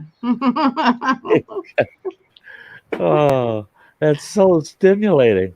It's so stimulating. I said coffee. You should be stimulated enough. Right? Yeah, that I tell you, I haven't tried the Valhalla yet. I got to try that. Or the Italian. I've just been drinking the Death Wish, but well, this thing, every time I click on something, it finds something else. There we go. 2 gallons of fuel. Yeah. Our fuel is still $1.79 a gallon here. That's wrong. Typo. No. Yes, typo. Yeah, that's pretty bad, Sue. Is, he super chats and people are going to make him shake for the super chat he paid for. Prince Albert. I don't think so. Well, sometimes friends can be the worst enemies. I mean, I do have a PayPal, Sue.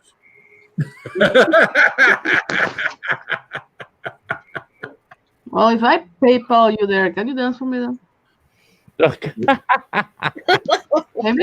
You think I'm going to tell you no? Basement. I'll let them dance in the basement. Let me dance in the basement. Hey, that's not nice. See, I'd know if he got a PayPal. If he got up and started dancing right now, no, I'd throw his ass in the basement. I know he's getting paid. It's a big giveaway, Hmm. Yeah, Suze. Yeah, you get over there on one of Phil's streams and you can get him to shake the hell out of it. And it's a fat Albert. Hey. Hey. Mhm. Just now noticing that running water is up there, and he said he does look just like he's like Jesus. I would. What I ever do to you?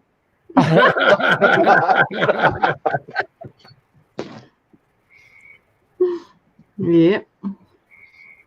Watch it, boy. Watch it, boy. Watch it, boy. Watch it. Watch it. Listen to that. Well, it's good for screening girlfriends. Just be like, show them a picture of Sty, like this is me in 20 years. Mhm. If we deal with that, then we can go next step and talk. Yep. And then you tell them, and by the way, I want to meet your mother. Ugh, ugh. So I know what to look forward to also. Nah, I decided I'm only dating orphans. Someone knocking on the truck? Oh, jeez, yeah. No, they usually come through about 2, 3 o'clock in the morning. Yeah. Bang on the trucks and wake us all up. Is that the lot lizards? Mhm. Lot lizards. Yeah, I tell you, I used to love it. They come pound on my truck. Oh, it pissed me off. I'd pop the sleeper vent open and I'd yell at them, "What are you selling?" And they'd tell you. And I'd go, "Hang on a second while I ask the wife if it's okay." And then they wouldn't answer you. You go, "Hey, yacht still out there? Hey. No answer. No. Is it on sale? What's that? Hmm? What did you say? I said, is it on sale? Is it on sale? Oh, yeah. I've done that. Grab her. She's like, I got a coupon. Yeah. They don't like that. Yeah. I can hear a response. You yell out there, "Hey, is it on sale?" Mhm. Yeah, it's day old. Ugh. Half off. Half off. I just want to buy one, get one.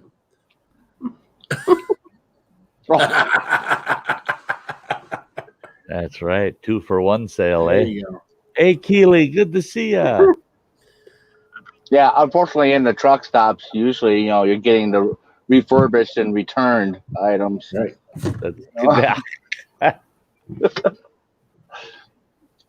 Yeah, It's you never one know of- what condition it's going to be in or if it's even going to work. But Remind you of an Elvis song, Return to Sender. Look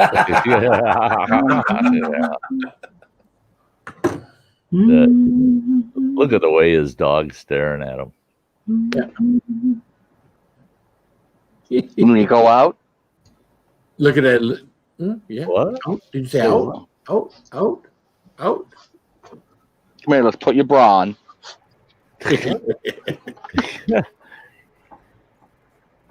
Return to Sender. Yeah. Bean wants be right to go back. out there and see if he's going to go out there and show you he can get it for nothing. There you go. Oh, the dog is so cute.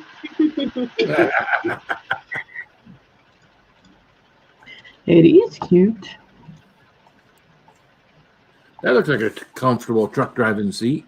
Oh yeah, the whole truck is Oh, comfortable. that they're not even trucks anymore. I don't care what they say. They're just. I mean, they're that looks like a gamer's chair almost. Yeah. I mean, they're super sweet pickup trucks that haul a lot of weight. That's all they are.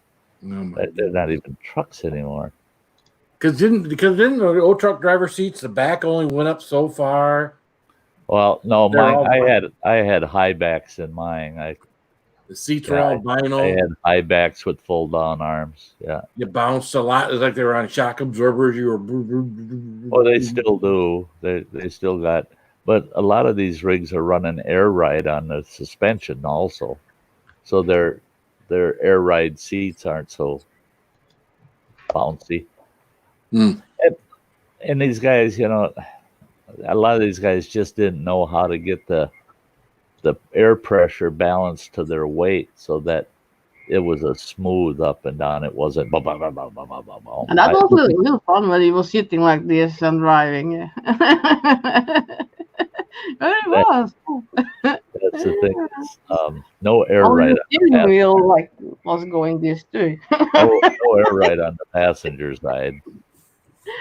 And the passenger side is always bad. I was like, yeah, no, things like that. Yeah. But the driver's seat, oh, that was a good seat. Mm-hmm. Yeah. That sounds like Keely's gonna be eating squirrel. Squirrel, stay out of my garden.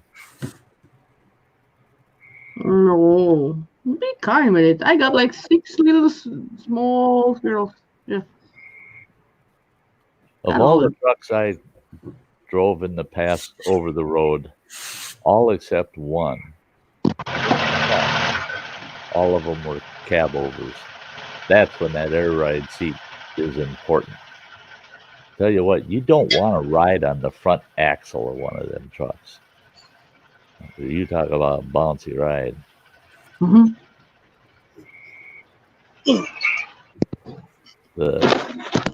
I did see one truck that lost a car and truck accident. The truck actually came out worse than the car. That's not often.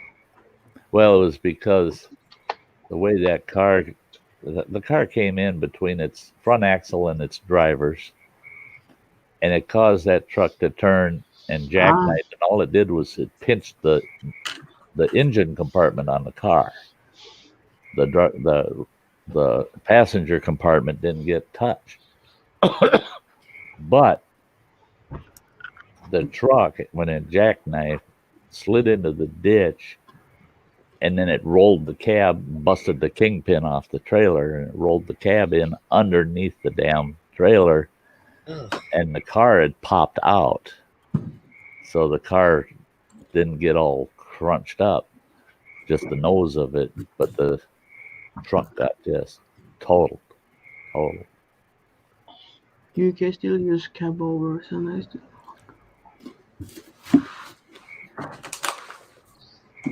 Yeah. Well, I can understand in the UK all them tight little roads they got to drive on and crap.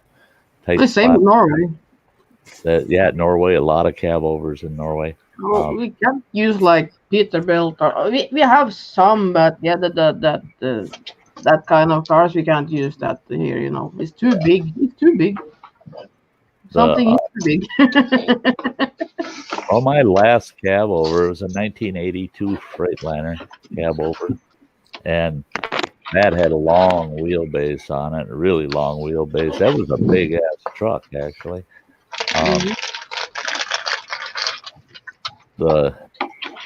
Fortunately, the longest trailer I ever had to pull, I pulled a 50 a few times, but usually I was pulling 45s. A lot of 45 footers. That was pretty sweet. You could get in just about anywhere. Yeah. The yeah, long 48s are all I haul. 48. Yeah. That's a pretty standard flatbed, isn't it? 48. That's a A lot of them are running the 53s with the sliding spreads. Oh, now. okay. So Sure.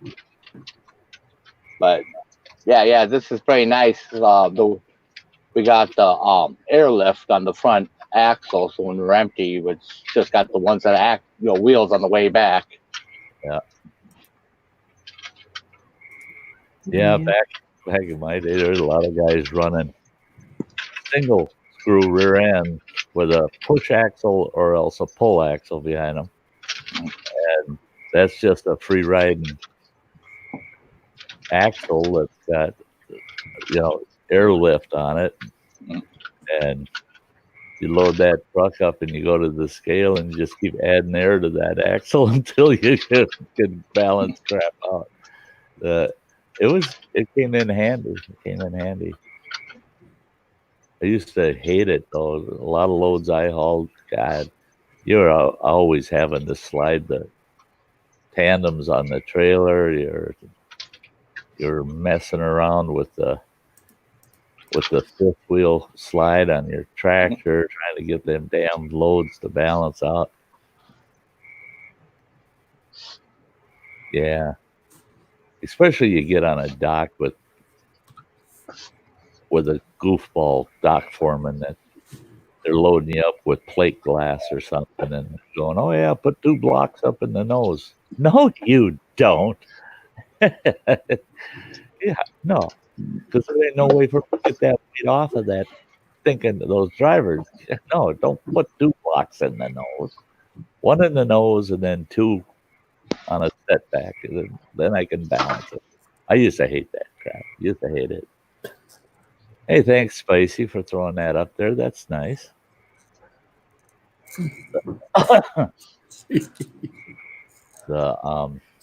Yeah, you were talking about editing today. Oh, wait a minute. I want to say, Keely saying back over a decade ago, I was in a bad accident. It was a Ford Ranger truck. It was in a Ram truck. I was sitting at red light when he was going 45 or 50. Yeah. Native Grammy says, I always had a CB in my vehicles. It was funny. A driver commented on a young lady in a convertible, how hot she was, told the rig in front of him to check her out. This woman's voice came on. So, yeah. Mm-hmm. Yep. Oh, hey, I was driving. I was coming out of Colorado and I drove across Nebraska. I can't remember where I pulled in, but all the way across Nebraska, I got somebody on the radio giving me grief and making fun of my weather shield truck and this and that. And I had the sweetest weather shield truck out there. I mean, they put a lot of money into that tractor. And I told him, I said, yeah, he said, you whip that thing over in a rest area, tell me where you're pulling in. I'll pull in there and I'll show you what a weather shield dryer can do. And this person's saying, yeah, whomp your ass. And I kept telling him, well, then pull in that next rest area. I'll follow you in. I said, come on around me because I know you're behind me somewhere. And then finally they said, yeah, I'll come around you. And they come around me and they weren't even maybe 3/4 of a truck length in front of me, cut in and locked up their trailer brakes. Son of a bitch. When you're at cab over, you do not want to ass in another tractor trailer. I mean, because you're only about 24 inches from their doors on their trailer if you hit them. And I managed to keep from rear-ending them. I got on there and was chewing them out. Hey, Joey! Yeah. And so I'm chewing them out, and I said, that's it. You pull in the next rest area, I'm going to kick your ass. And they said, you don't know what you're getting into. And I finally got pissed off, and I passed them. and I figured I probably put a couple miles behind me. And there was a intersection where a truck stopped up ahead, so I whipped in there. I'm hungry, I pull in and I park my truck. All of a sudden, I hear on the radio, "I saw you pull in there. I'll be right in there. I'm going to whomp your ass." I told him, I said, "I'll be standing right out front of my truck." Here comes this rig, comes whipping in, backs into a spot. And it's dark. It's pitch black out. And I can see the driver coming my way. And I'm thinking, oh, no, it's one of them little guys, little short guy coming at me. Gets up to me. Boy, that woman had the manliest voice I've ever heard in my life.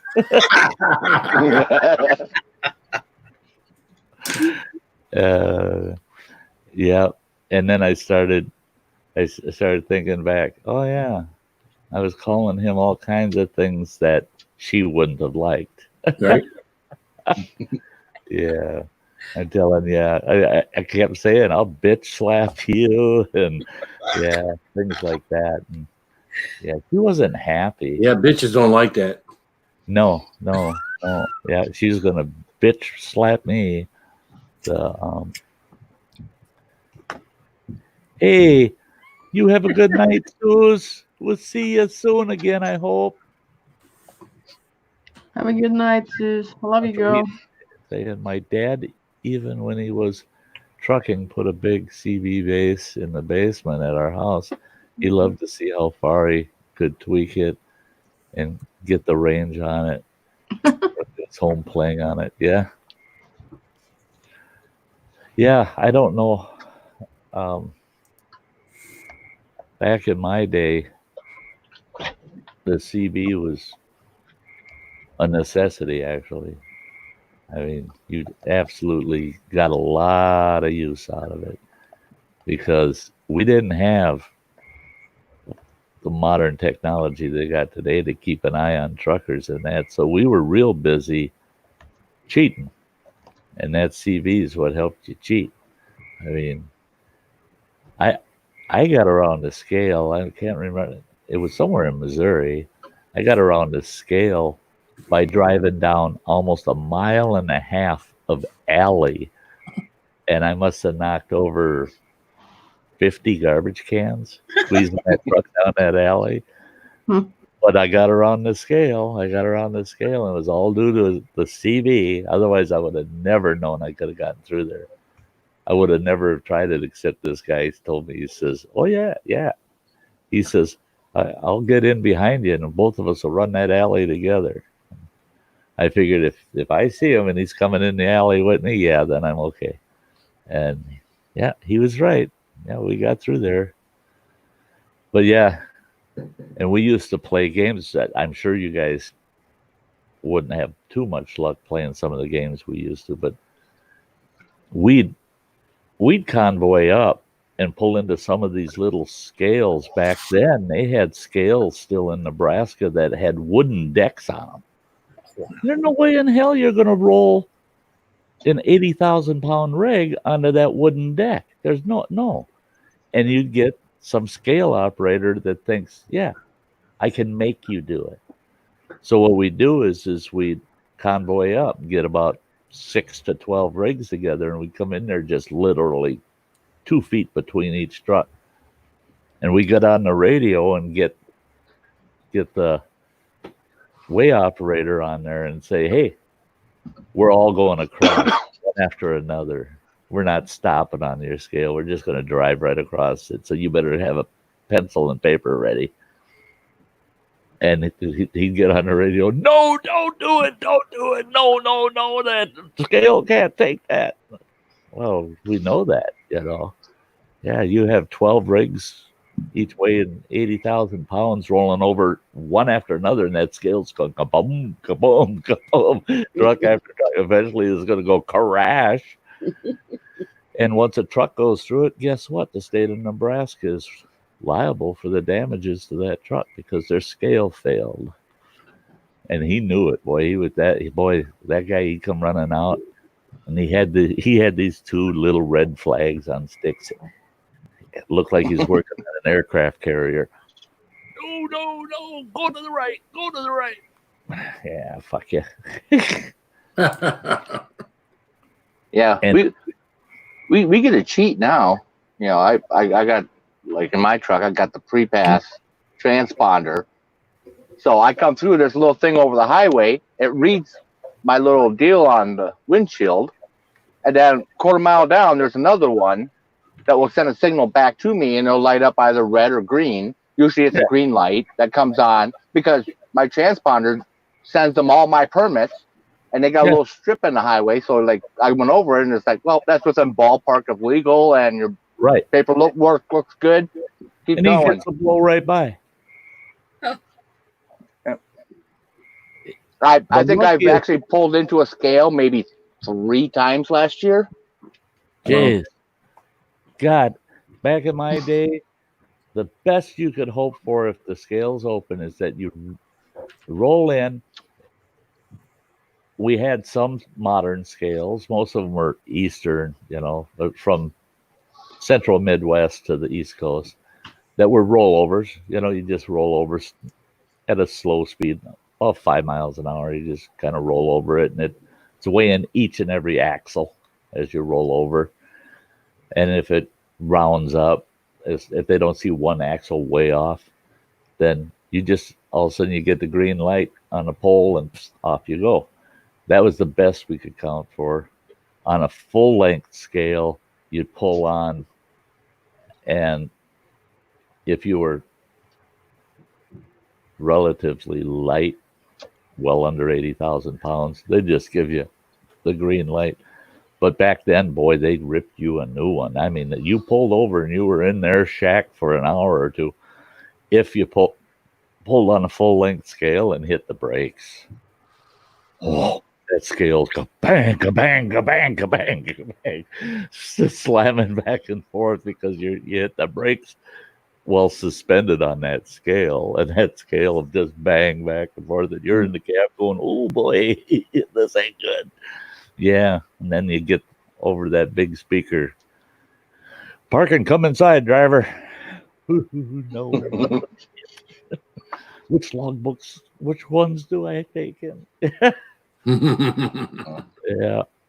God, California, they've got now the scales coming down off of Grapevine, and then on 15 when you come down and towards like the Rancho Cucamonga area down near LA, the scales that they have down there, you know, it's a full scale. You come in, it's a red light, and you wait, and then you know either you'll get a green or you'll get a flashing yellow light. They'll tell you to take your ticket because you're overweight. There's not a building. There's nobody there.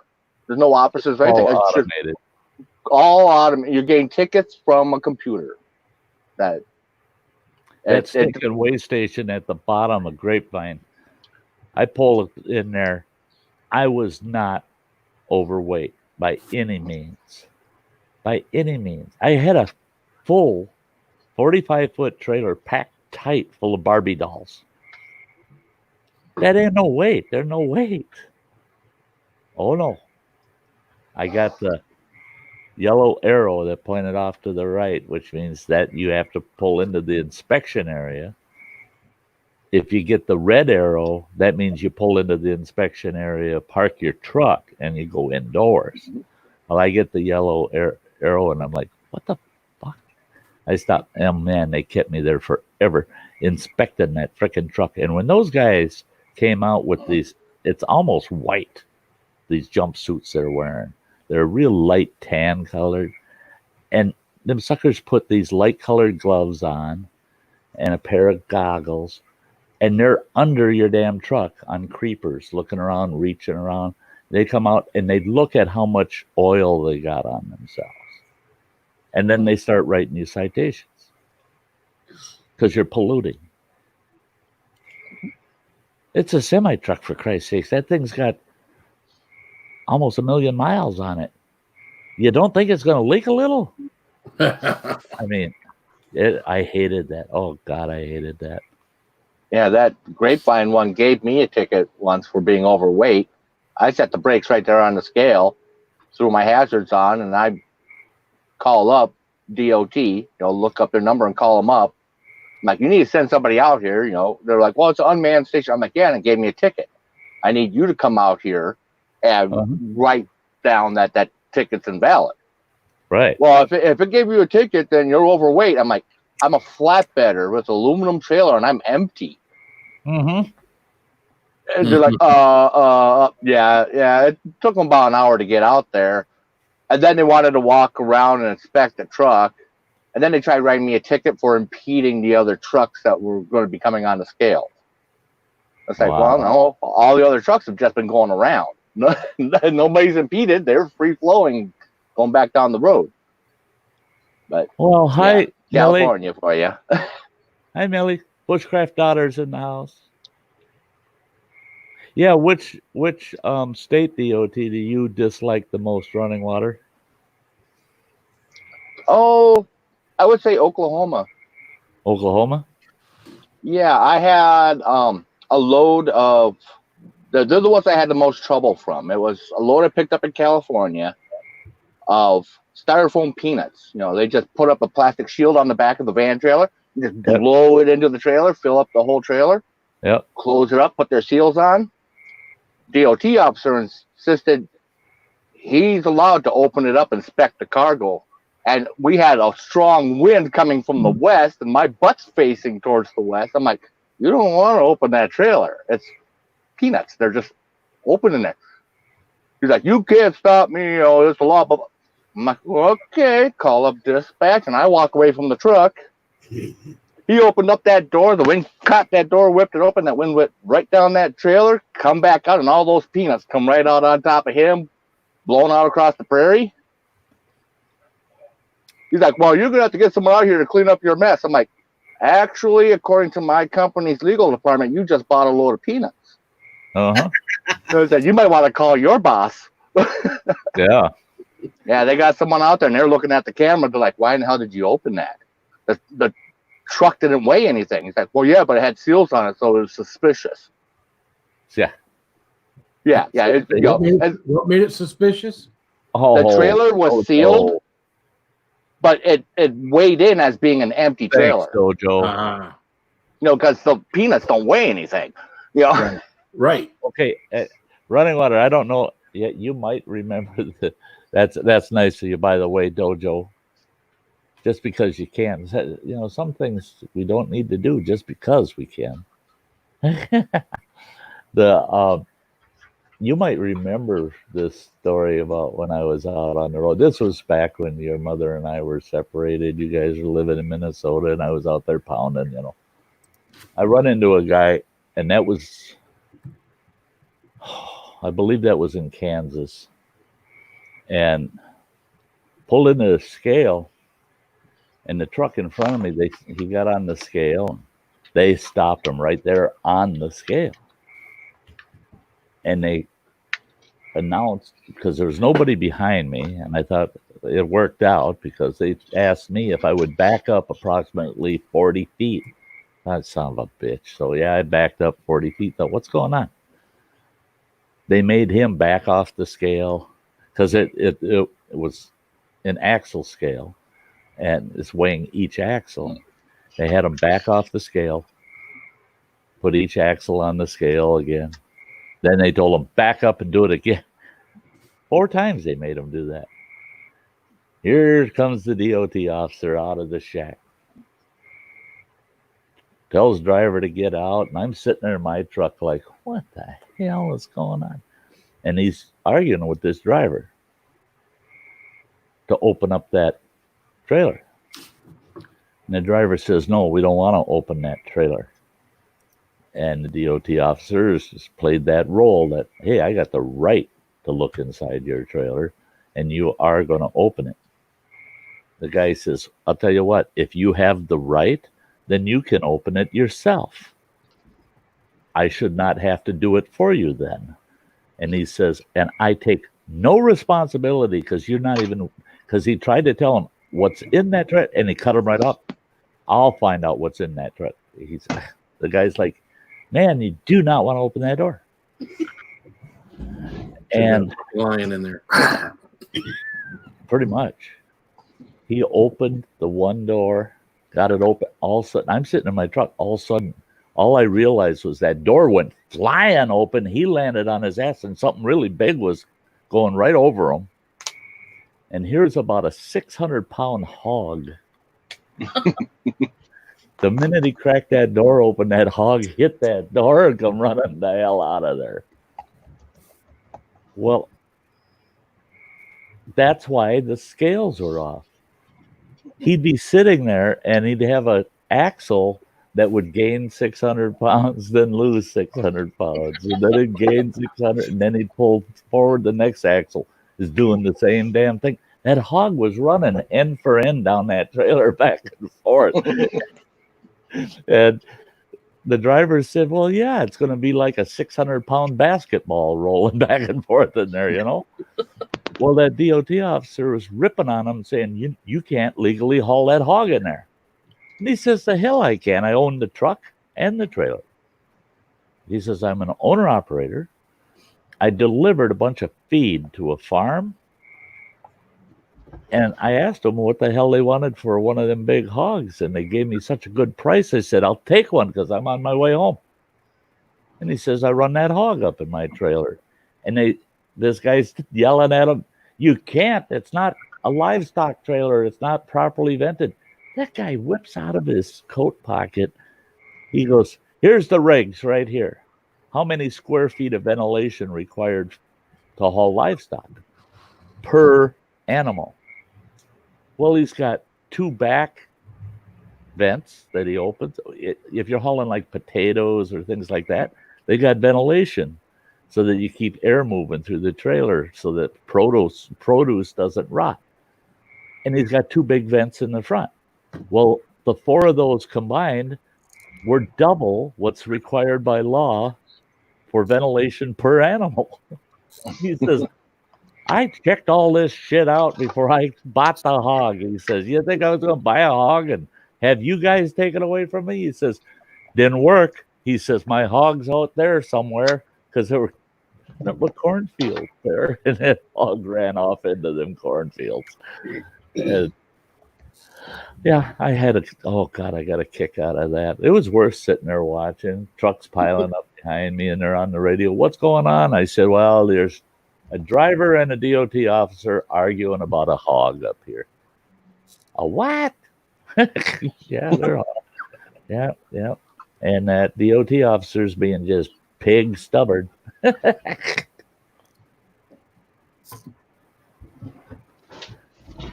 Wheel Life is saying, I don't think I ever saw Crazy Ann without a hat. Kind of like myself, he says. Good to see you, Tim. Yeah, Prince of Darkness. Yeah, the video was good. Thank you. Good to see that you were out hiking around. That's good. Get out there, get some fresh air and hike.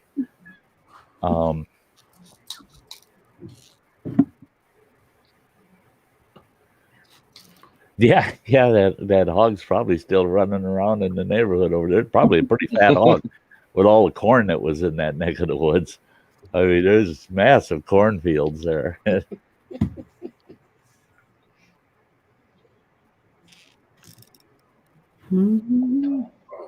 Yeah, the real fun ones are when you deal with California and Florida with the fruit police.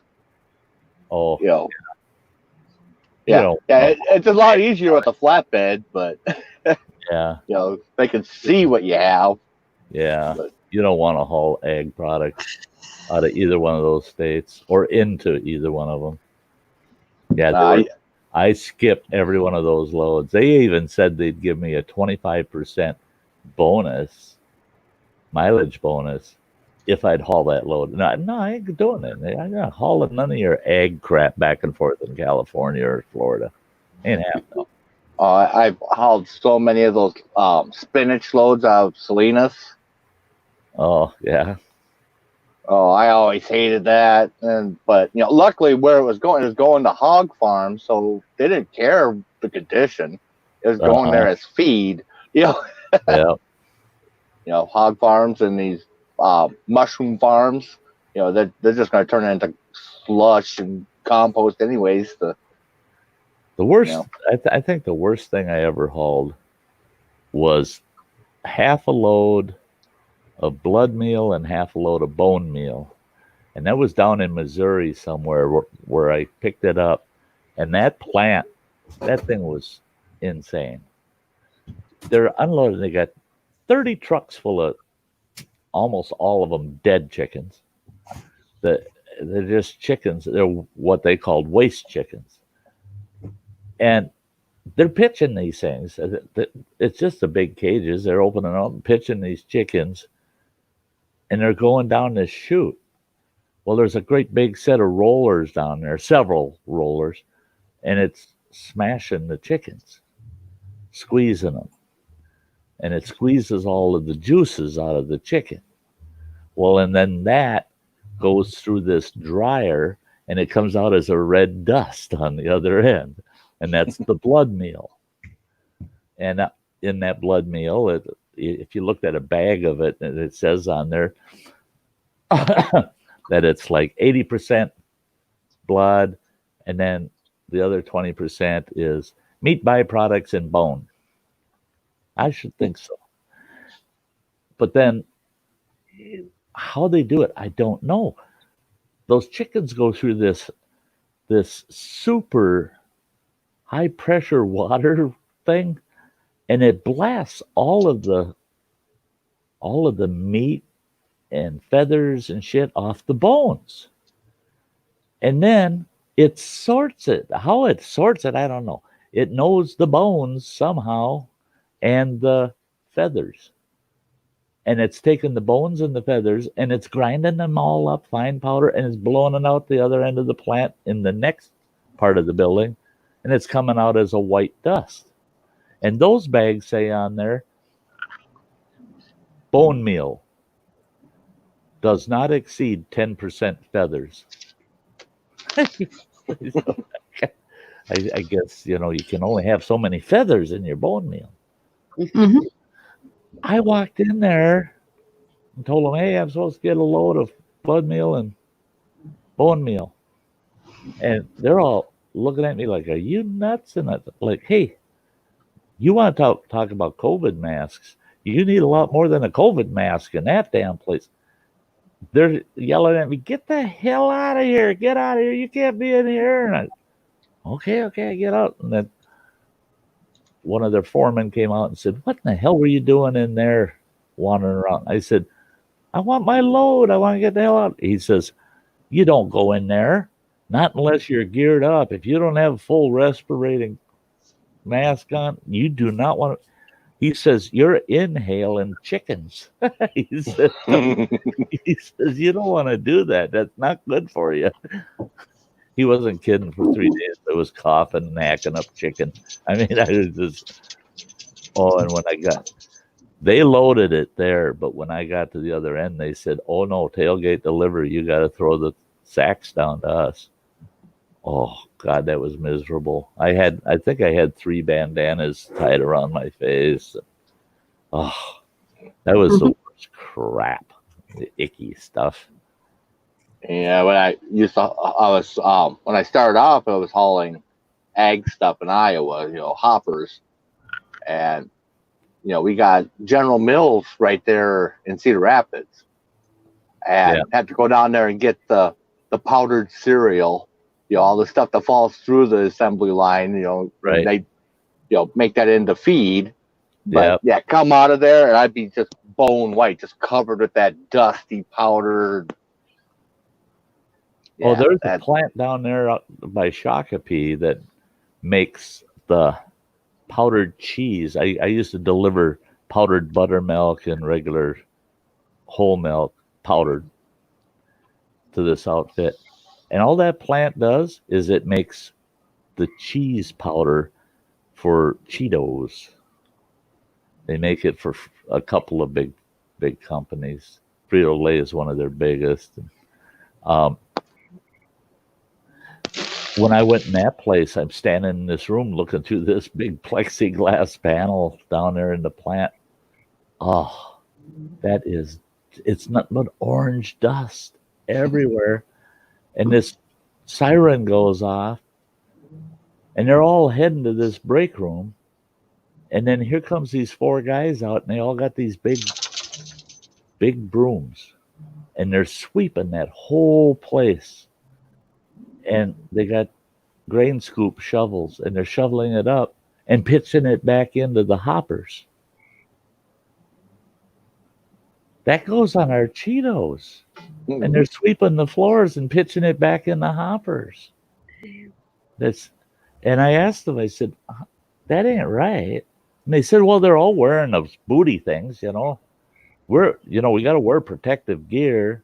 It's all sanitary. And that room, after that, they said we run 2 shifts, and then the 3rd shift, it's a full spray down, scrub, and sanitation. And then we run another 2 shifts. I said, I don't give a shit. I don't care. That ain't right. You walking on it, then shoveling it and throwing it back in there. That ain't no. That's the original Tombstone Pizza Factory in Medford. When they first built that son of a bitch, I went and took a tour. I couldn't eat Tombstone for the longest time, and then I managed to forget about it, but it comes up every once in a while, so I stopped myself from buying one. I go in there, and there's these people, they're standing on catwalks, and the pizzas are coming in underneath them. And they spray sauce on it. It's not like a psst, but it's coming out kind of like a spray, and it's got a little paddle kind of thing on the end of it. But they're standing over the pizza doing that. As these pizzas are going by, there's 2 people up there doing it.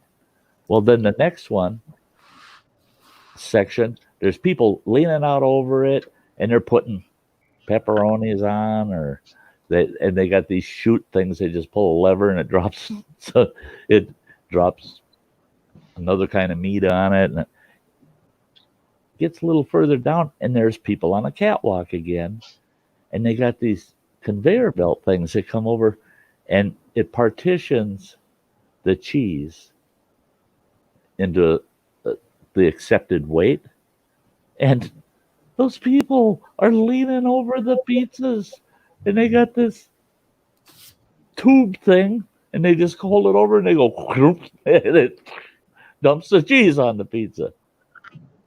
There's a guy on that catwalk, and he's got a big goober hanging from his nose because they're not wearing masks. They don't wear no masks. Dangler. And they're standing over my damn pizzas. You I don't know how 90% of your stuff is made. Yep. Oh, I got stories about getting me pickles. That get you to quit eating pickles. Yeah. People don't get it. They don't get it. Oh, that's like the potato chip places with the potatoes that come in there. Oh, those potatoes are so nasty. I hauled out of Laredo, Texas. I had a total of 7 loads over my driving career. Them taters down in Laredo are that big. I mean, they're monsters. They're huge. And all they do is they shove a conveyor chute in the back of your dry box trailer, and they start running potatoes in there. And they fill that trailer about half full all the way through of nothing but these huge taters. Where do they go? They go to Detroit, to the Lay's potato chip factory. You haul them up there, and they tip that damn trailer up. You open your doors, and then they tip it up for the potatoes to roll out. They don't roll out. The whole load, they'll bounce your truck, boom, boom, boom, boom, boom, boom, and then all of a sudden that whole load will just slide out, and it's all slime. Yeah, it's like opening a can of Spam and get. Yeah. Except that if you grab, I grabbed one of them taters and squeezed it, and at least half of it, my fingers just sunk right through it. Goes through a big pressure washer and a tumbler, and all of a sudden that monster potato is this big. It lost almost half of its size, and then it goes through the slicer, and it goes. Well, they just sit there, and by the time you get them from Laredo up there, they're rotting. And they tell you, hey, you stop to pee, and that's it, man. Fill your tanks outside of Laredo and just drive. Do not stop. Get these suckers to Detroit, because if you're 6 hours late, they won't slide out of the truck. They can't get them to slide out, and it costs you about $600 to have guys go in there and shovel it out. And it was the nastiest thing I ever hauled. Thank God there were these two guys with this big truck, pressure washer. You get done dumping your load, you go pull over to those guys, and for $100, they'll spray your trailer out, and it comes out nice and clean, and then they spray it with a sanitizer. But my first load, I'm like, oh my God, look at the truck. Oh my God, there's rotten potatoes stuck all over in that truck. And call my dispatcher. I said, now what? He goes, you got to get it cleaned out. I said, I ain't doing it. No, I didn't sign up for this. And he said, oh, well, we do allow you up to $125 to have the truck cleaned. And I thought, oh God, I got to go to a truck wash and do that with a wand. Yeah. And then I saw this truck parked over there and saw this steam coming out the back, and then found out, oh, there's two guys over there, does it over there for $100. Yes. Hey, Quebec Homestead, good to see you. Come back. Out there searching for tunes and saw us. Great. Hey, Fuel Quest, good to see you.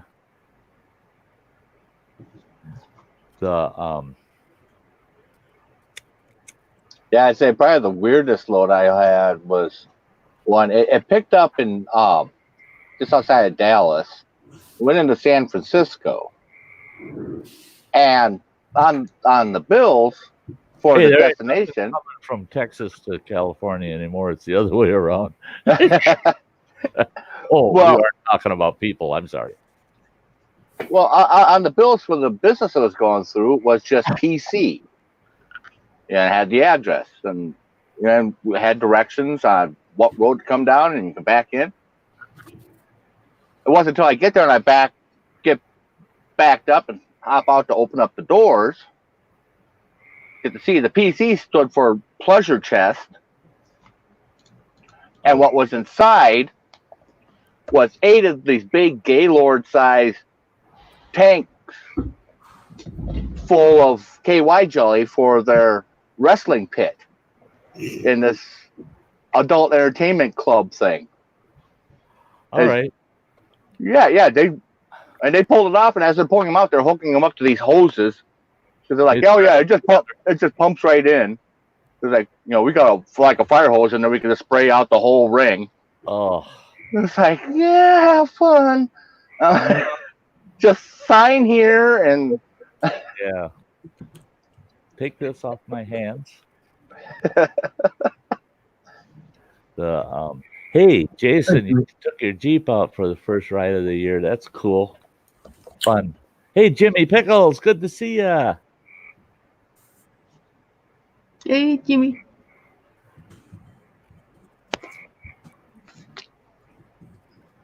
Yeah. Phil has been working on editing. That's what I was doing today, was editing this afternoon. And I took an old video of mine over 4 years ago, and when we shut down our wilderness camp, I thought, well, I think what I'll do is I'll go back. Not that there was no copyright infringement or anything having wilderness driving fundamentals in my videos and stuff. And now there's none at all, because that original LLC is now literally defunct. It doesn't even exist. So there's no copyright on it. So, but not knowing that, and I figured, that bugger, he'll get it copyrighted or something. I thought, I'm going to have to take that out of my video. Well, I tried using YouTube's editor, where you can, it's like when somebody's showing their nakedness, and they can fuzz out a part, so that you can't really see what's going on. So I tried to use that feature in YouTube. It did it across my whole damn video. I just wanted to cover the intro, a couple of seconds in the front of the video. Oh, frick no, it took it and it ran that fuzzy shit all the way through my video. The whole damn thing. And it was right down the middle of my video, all that fuzzy shit. And I played it before because it warns you, this, once you hit this, it's permanent. And you're allowed to watch, see how the effect works. And it worked fine. And I said, okay, accept. And then it effed the whole thing up. And you can't get it back. You can't, there's no fixing it.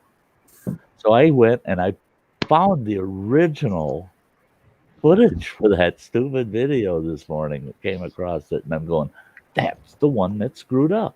And it's a fun video. It's a very old sucker, but it's fun. So I'm reposting that thing. It's the pants pack, and it's probably call it pants pack 2.0 or something. But that I worked on all day. I mean, that was a pain in the butt to try to fix that screwed up mess. And then Phil over here, he's getting so into this transitions and the effects, and he's having. I mean, for all the fun he's having, it's amazing how angry he can get. Oh, man. It's time consuming. What I'm doing right now is just so time consuming. That's the part that gets frustrating, is that it takes so long with some of it.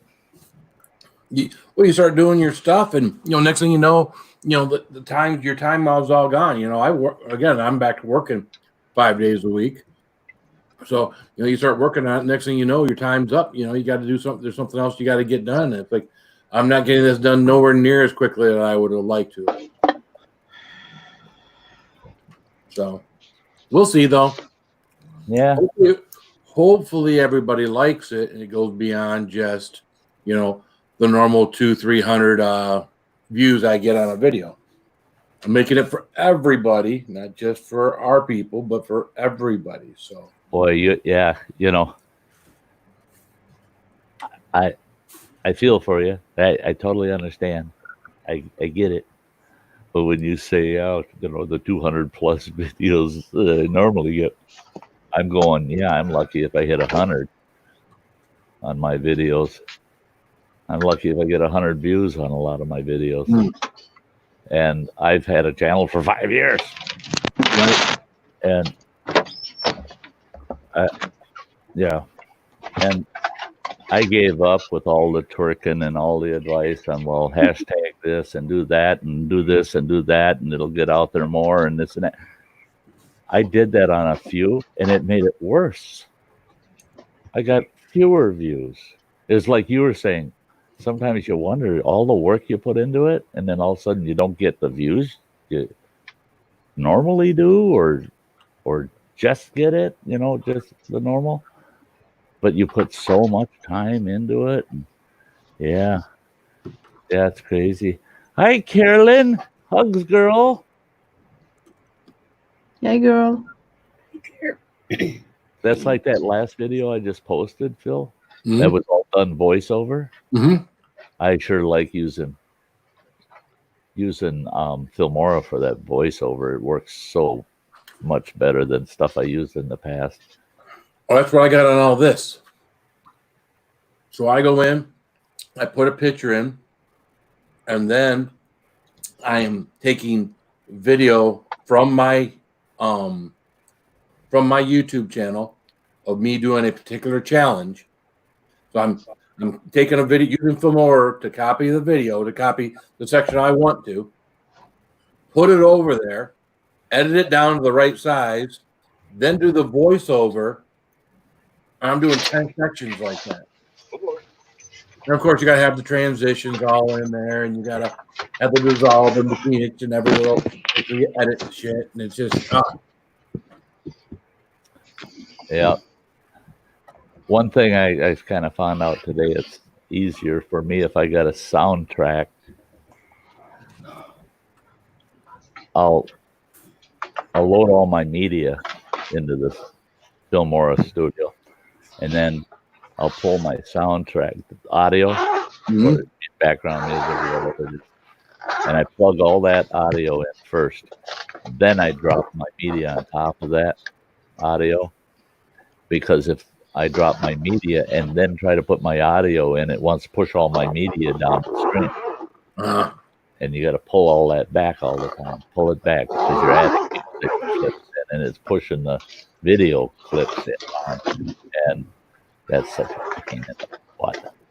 I got a video going up tomorrow, my hike out to Morgan Falls, and that's about a tenth of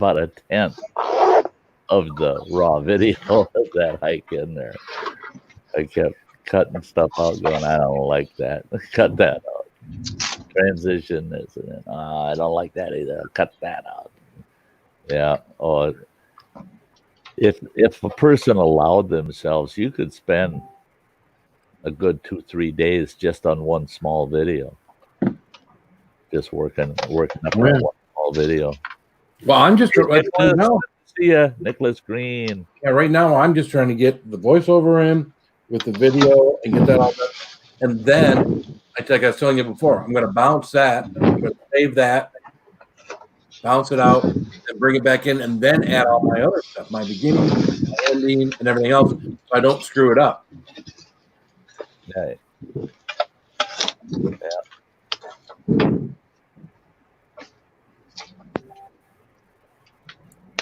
Yeah.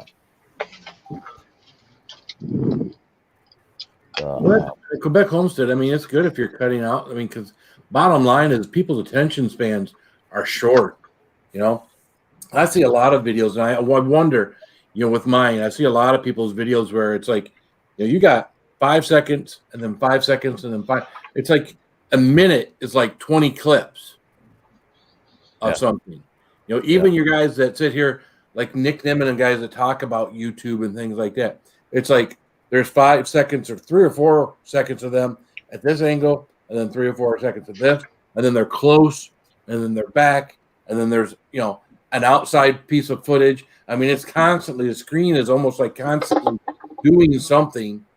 If you watch one of them, you got to pay attention to the editing on some of these things, as far as, you know, this camera angle, you know, they've got to have 2 or 3 cameras when they're doing, or they're just move. I mean, they've got to be recording here and then it's crazy.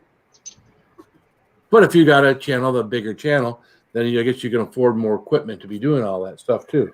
And a lot of those guys that you got to go kind of back and really look at some of their old stuff to find out.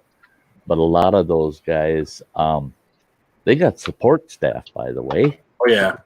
They hire people to do editing for them. They hire people to do like content breakdown off of raw video. And the when you're doing it all alone, you can only do just so much unless you want to do it as a full-time job. Right. And I don't want my YouTube channel to become a burden. My YouTube channel's me. It's just me. And I'm, you know, I'll trick it up within my time frame. But man, I got to be outdoors. I got things to do. I got movies to go see. I'm an old man. I'm going to die someday. I got no freaking time to spend 12 hours a day editing. To me, it wouldn't be worth it. If I was 25 years old and doing this and I'm at this stage of my channel, oh yeah, I'd be really pounding it, trying to really tweak it up and really get the attention and see if I could make maybe a viable income off of it, or at least a great second income, you know. But yeah, in my stage of life, there's no way. There's no way I'm putting all that time per day in. Yeah.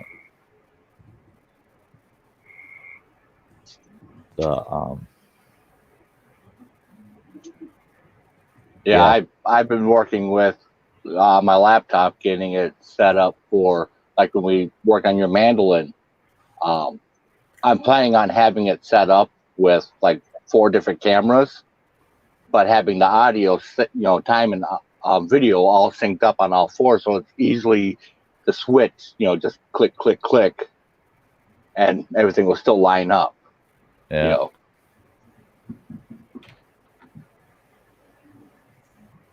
Yeah. And that's the thing is God, anything that we need to know really is out there. You just got to take the time and find these channels that give you the tech advice and the how-tos, the walkthroughs. It's there. It's all out there. It's do you have the time,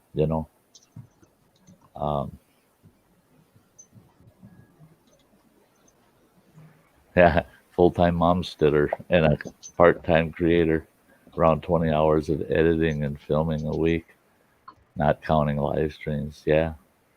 Any trips coming up? None that are specifically planned as of yet. Cool question, because of the virus thing, all the campgrounds are still shut down. They're all still shut down. So I'm going out either Monday, Tuesday, or Wednesday, and I'm going to hike Lost Creek Falls. I'm going to at least hike that one. It's an easy hike, 1.5 miles each way. And it's not a big hazardous waterfall that'll get Ann all pissed off at me. That you'll like the falls video tomorrow, Ann. That hike in there. That's the one where I said, yeah, hell, you can go in there with a wheelchair, I love your videos. Just stay on your feet. That's all I ask. I've been staying on my feet. Yeah. Or my ass. One of the two. Yeah. It's mostly the last I'm a little more stable on my ass sometimes, Yeah, I've seen that.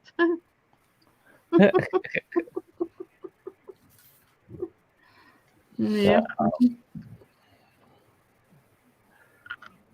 Yeah, some of them guys out there, Phil, ain't that right? You find the right guy, and they walk you through step by step, and their videos. I love some of them because there's something I want to do, and it's technical, and I can't quite figure out. I know I'm missing something somewhere, and you find the right guy, who's got the right tutorial for it, and you can have him. I split screen, so I got what I'm doing going on over here, and I got them over there telling me what to do, and I can hit the pause and say, okay, I'm not there yet, and then get it figured out, hit the play again, go to the next step, and they walk you right through it. And that's the best way to go. Yeah, Carolyn, feet or ass, they both keep you grounded. Well grounded. The only problem is Ann wants to ground me like, stay home, Sty. You're grounded. I don't want to do that. No, just stay far away from the edge of falling down. Yeah. Thanks, Phil. Take plenty of food with you and and understand that you have Yeah, you need to eat. Even though you feel really good. Yeah. Don't fall and take something to eat and drink. Yeah. What the hell is that? That's that stuff his boy sent him, which is great. Where the hell was that 2-3 weeks ago? I wasn't going to buy this shit. It's expensive. Running water sends me a bunch. It's like I said, though. This is one thing that he won't get on inheritance, but see, he likes to invest in me because he knows that him and his brother are getting all my shit. They just, what do we want when he kicks? Well, it sounds like they got all your shit at their place right now, except for what's in your apartment. Well, Yeah.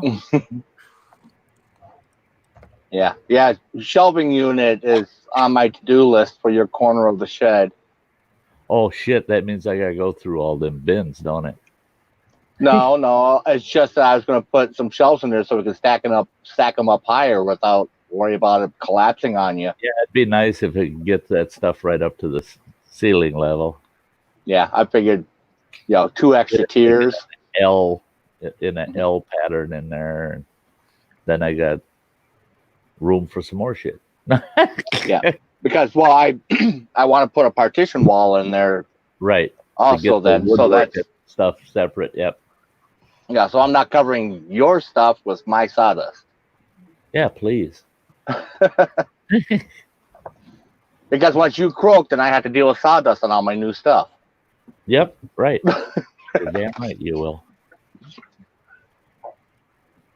Oh, good night, Quebec Homestead. Quebec. Quebec. Good night, Canadian Homestead. Good night. Good night. Being difficult.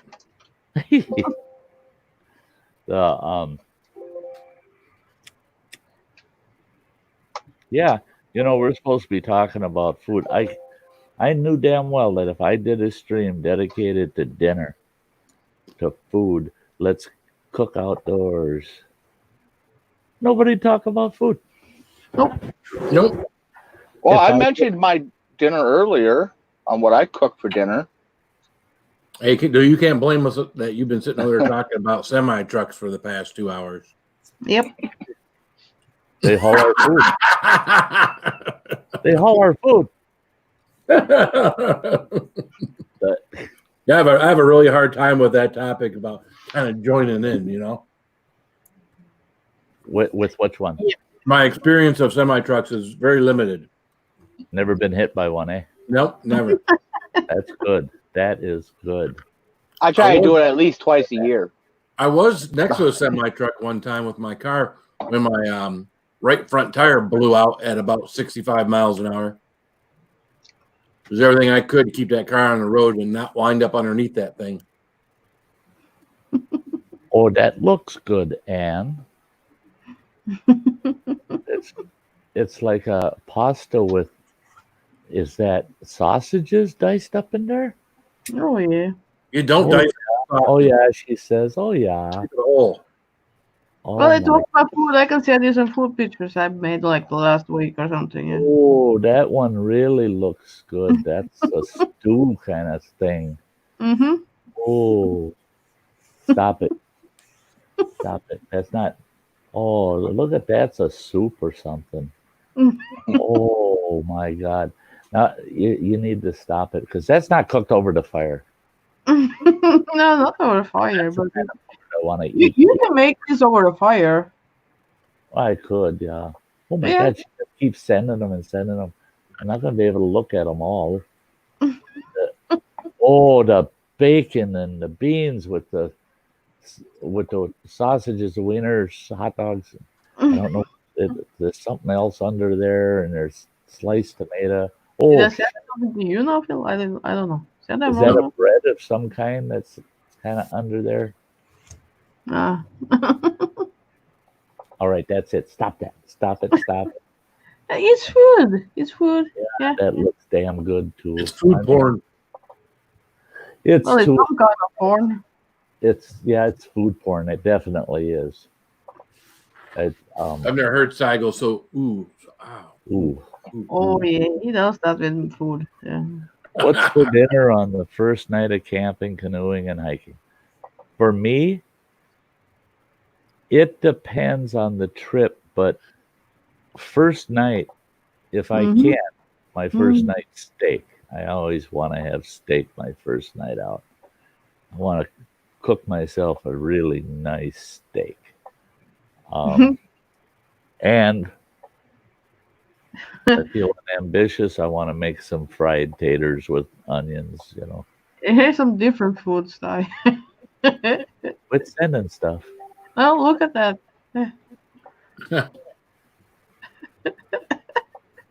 It is food. Oh, Jesus.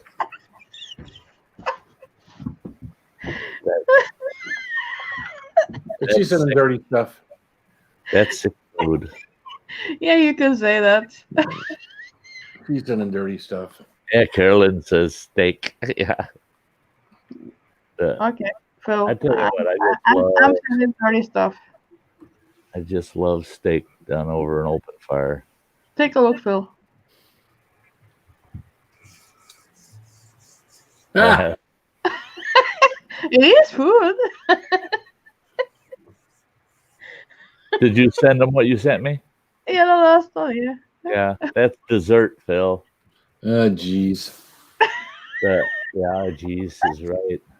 That's my kind of dessert. See, one of my issues One is moment of indiscretion. yeah. My issue when camping or cooking out over the fire, the problem I run into is there's so many people that, Cheesehead Chris is one. He wants to cook outside, and holy God, he's got 35 ingredients that he's got to use to make this dish. I like plain, simple food. I don't want it all complex, made outdoors. If I'm cooking on a barbecue and it's got a nice side burner on it, then I get a little more extravagant with what I'm cooking. But in camp over campfire, it's very basic meals that I eat. I love fresh fried fish and with some fried taters on the side with the fish. And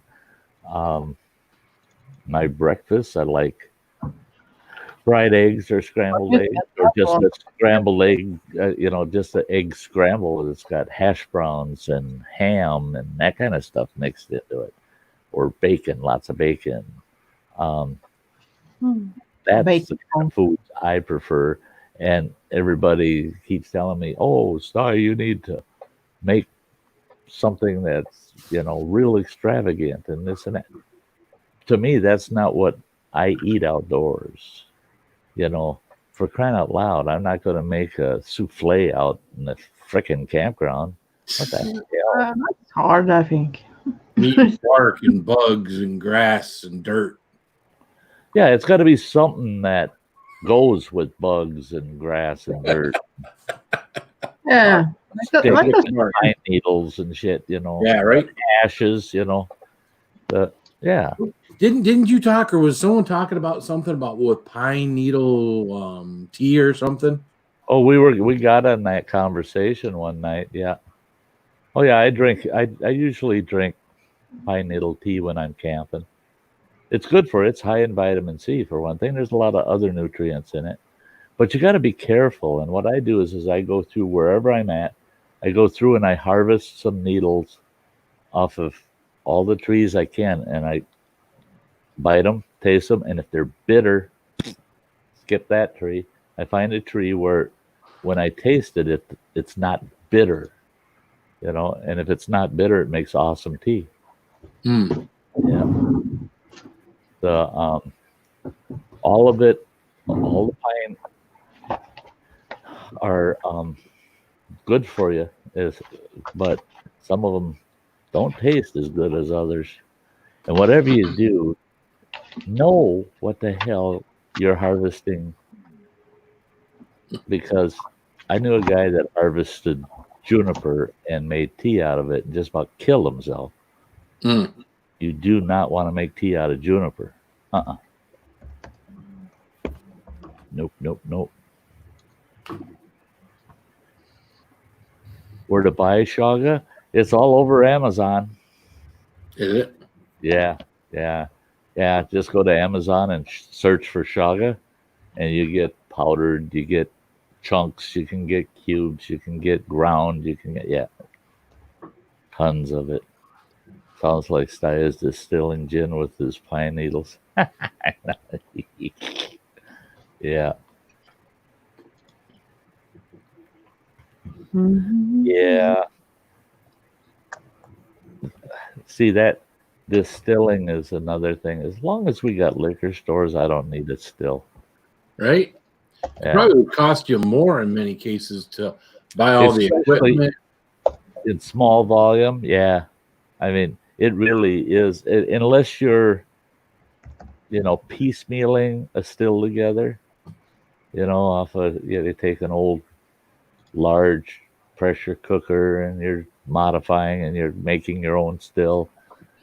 That can be a lot cheaper than actually buying the equipment, properly made. Um, the costs associated with it, unless you're making a lot of runs and selling it, you got an outlet for it. To me, I mean, you'd have to be one hell of a heavy drinker to make it worth making it for you to drink to replace all other liquor. Because booze is generally cheap now. I mean, it's compared to what it costs, by the time you get all the equipment and ingredients together. Yeah, it's not cheap. Yeah, and a short stint in jail. I mean, come on. Yeah, yeah.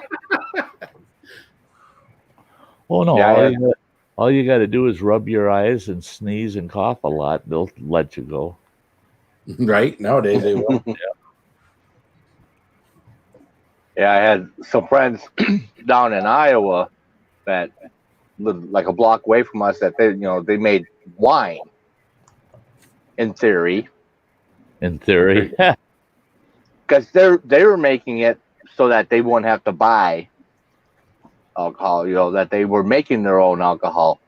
Yeah, it was some of the nastiest.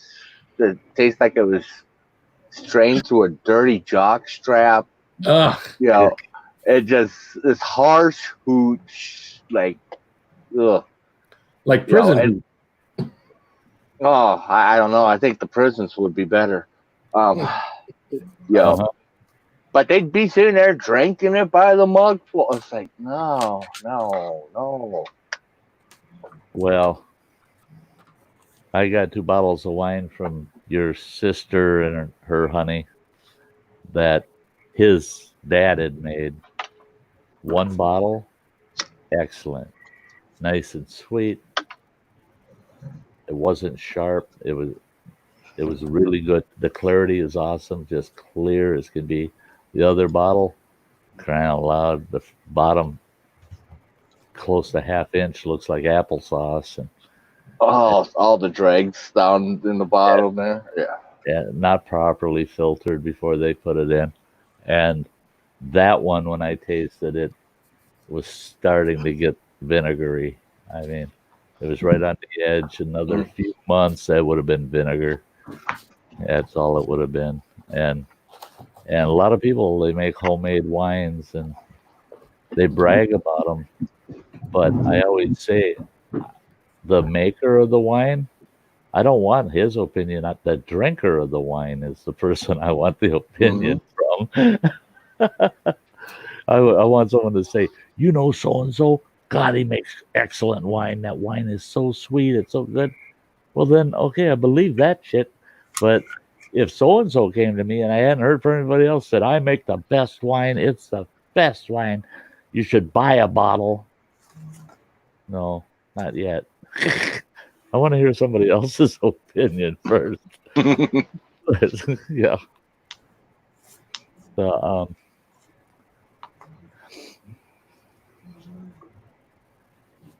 Yeah, Wheel Life. Tim, he's been streaming. I try to get over there every time I see him live, and I at least give him a thumbs up. And even if I gotta be on something else, I let him run. I let his stream run for as long as I can before I have to move off of it. But that's cool. That's cool. And Tim's one too is his conversations are all over the board, and some of them can get pretty interesting. I mean, he has some neat guests come up on occasion that, yeah, it's kind of cool listening to them in the background. It's good to see you're real close. We Yeah. got this nice little brunette girl that comes up and talks to him. She's a cutie. And she's Uh-huh. known him for a while. So Uh-huh. Yeah, yeah, he's got some diehard followers too. I mean, and that's awesome. I love seeing that. It tells a lot about a person too, is when they've got folks that just stick with them. You know, they're there for them all the time. The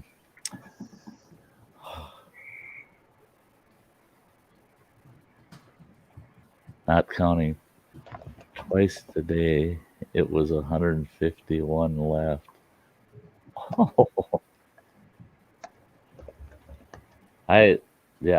I'm losing track of how many. I got to do a count, figure out exactly how many live streams I've done and my total videos.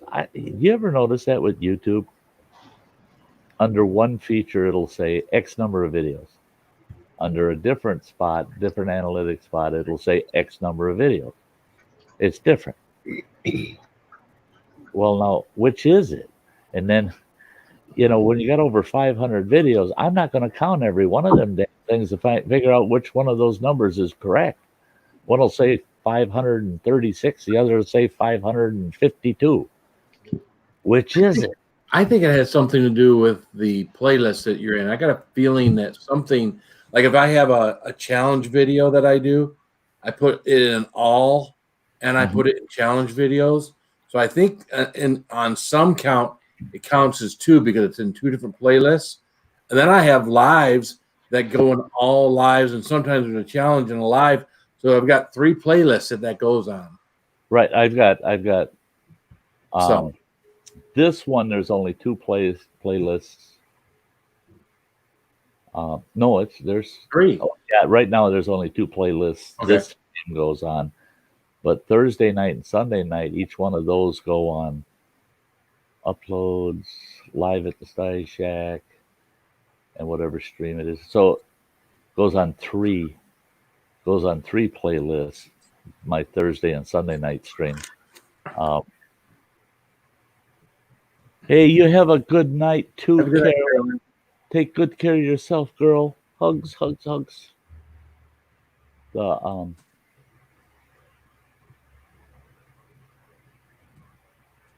He's laying in bed. That's cool. Kick back, relax. Well, Yeah. I'm thinking about Tim. He sits in the wheelchair during the day. He's got to have someone come in, I think, at night and help him get to bed. So I always kind of wonder, when he's sitting here, in the evenings like we are right now, is he laying down in bed? How does he do all the typing and do everything? Just kind of curious how he's communicating with us from bed. Is it all verbal through the chat? Or, I don't know. I'm just kind of curious. It's yeah, it's and it is interesting. When Running Water was critically ill, and he stayed for a month in a hospital in Missoula, Montana, it was odd because they had him on a floor that specialized on disabled people from major accidents and spinal injuries, and we had paraplegics all the way up to full quads that literally couldn't move.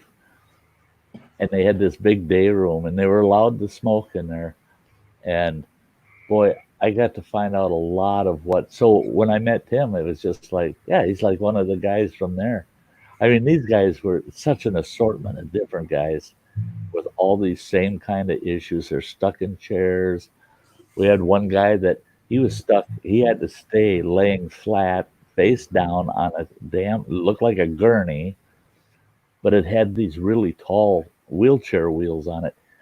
And he's an ex-biker, and he's only got one leg, but that leg that he has is paralyzed because he broke his back in a bike wreck. And that guy built his biceps up so much from wheeling that table around that he's got to lay on all the time. He could, and Oh, there was always an orderly or a nurse that come in there and yell at him, Jerry, you quit doing that with that damn thing. You're going to hurt somebody. Because he'd come into that day room. We're all sitting around talking, having smokes or playing cards, whatever. And he'd come in there with that stinking table he's on, and he'd pop a wheelie in reverse, make the ass end of that table come up in the air, and with them big wheels on it, he could spin that thing. And then it boom hit the floor, and he's laughing. And I tell you what, I mean, they were such a great bunch of guys. I mean, they were awesome people. And boy, the stories they could tell. And it's the helpers 3 times a day. Yeah. I can type with my knuckle. I should do a video if it's a long text by voice. Yeah. Those guys, I wonder about some of those guys, how they incorporated technology as time went on, because most of them were young guys. I mean, that between the ages of 16 and 30, and that was 30 years ago. So the old guys that were in their about 30, they're 60 now. So they're about my age. But the younger guys, they're in their late 40s and 50s, early 50s. The one guy, he was a paraplegic, so only the upper half of his body was functional. His father helped him get the investors, and he got 3 awesome, super powerful jet boats, and he started a jet boat tour company on the Snake River out in Idaho. I told him, I said, are you freaking goofy? Because you can't swim, boy. What if you roll that boat over? He goes, life jackets? He says, I can bob. He says, and I can move my arms to get myself to shore. He says, and in the Snake River, you ain't frickin' swimming, he said. He says, as hard as that water's running, you ain't swimming. You're getting washed downstream, that's all. He says, you got a good enough life jacket on.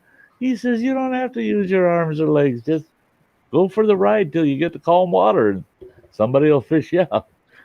But yeah, these super powerful jet boats, you can take up to 5 passengers in each boat, and they go up there, and we're talking class 3 rapids in a huge river, and he's going up those rapids with them big jet boats, and it's amazing. I mean, he charges $50 a person, and you're out on the river for about an hour and a half. And he says, I'm booked solid constantly booked.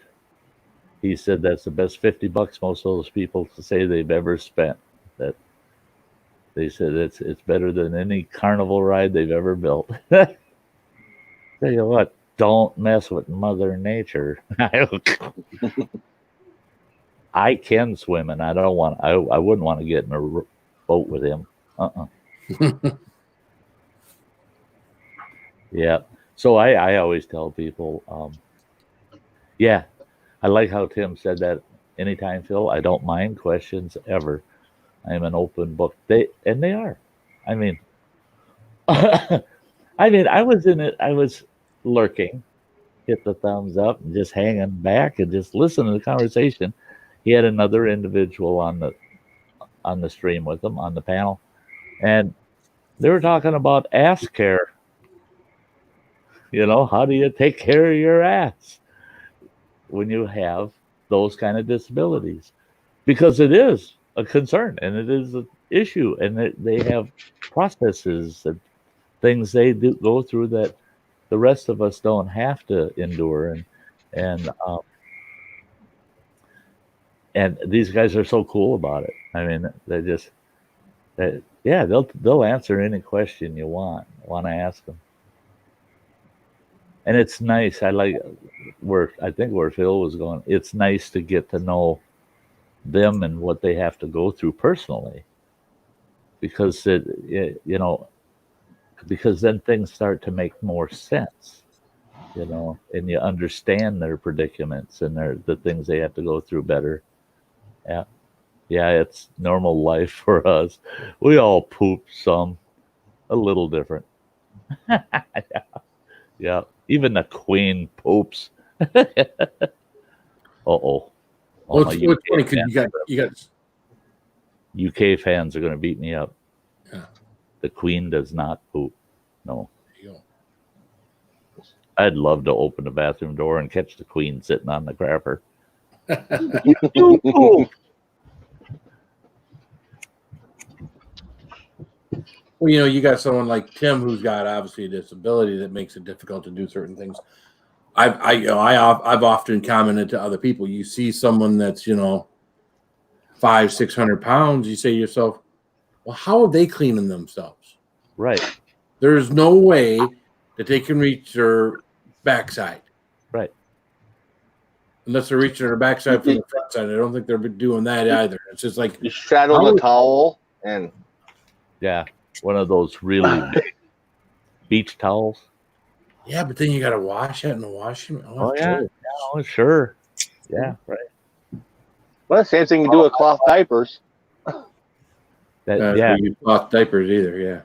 Yeah. The thing is what those people have to go through that are extremely obese like that. I've watched a couple of documentaries where people they were so large and it got to the point where they found out that almost 30% of their size was because of the fact, and they were so full of toxemia that it was killing them because they weren't able to excrete anymore. Really? Yeah, and it was just backing up in their bowels, and their bowels were expanding because they could not excrete anymore because they could not move. They couldn't even roll over. There was one case where the fella, they went to rescue him. So they're literally full of shit. Well, no, they went to rescue this guy, and he was 600 and almost 700 pounds. His bed sheets had actually grown into the skin tissue. They became part of his body. That's how he didn't move, and his body started absorbing the bed sheets. Wow, that's crazy.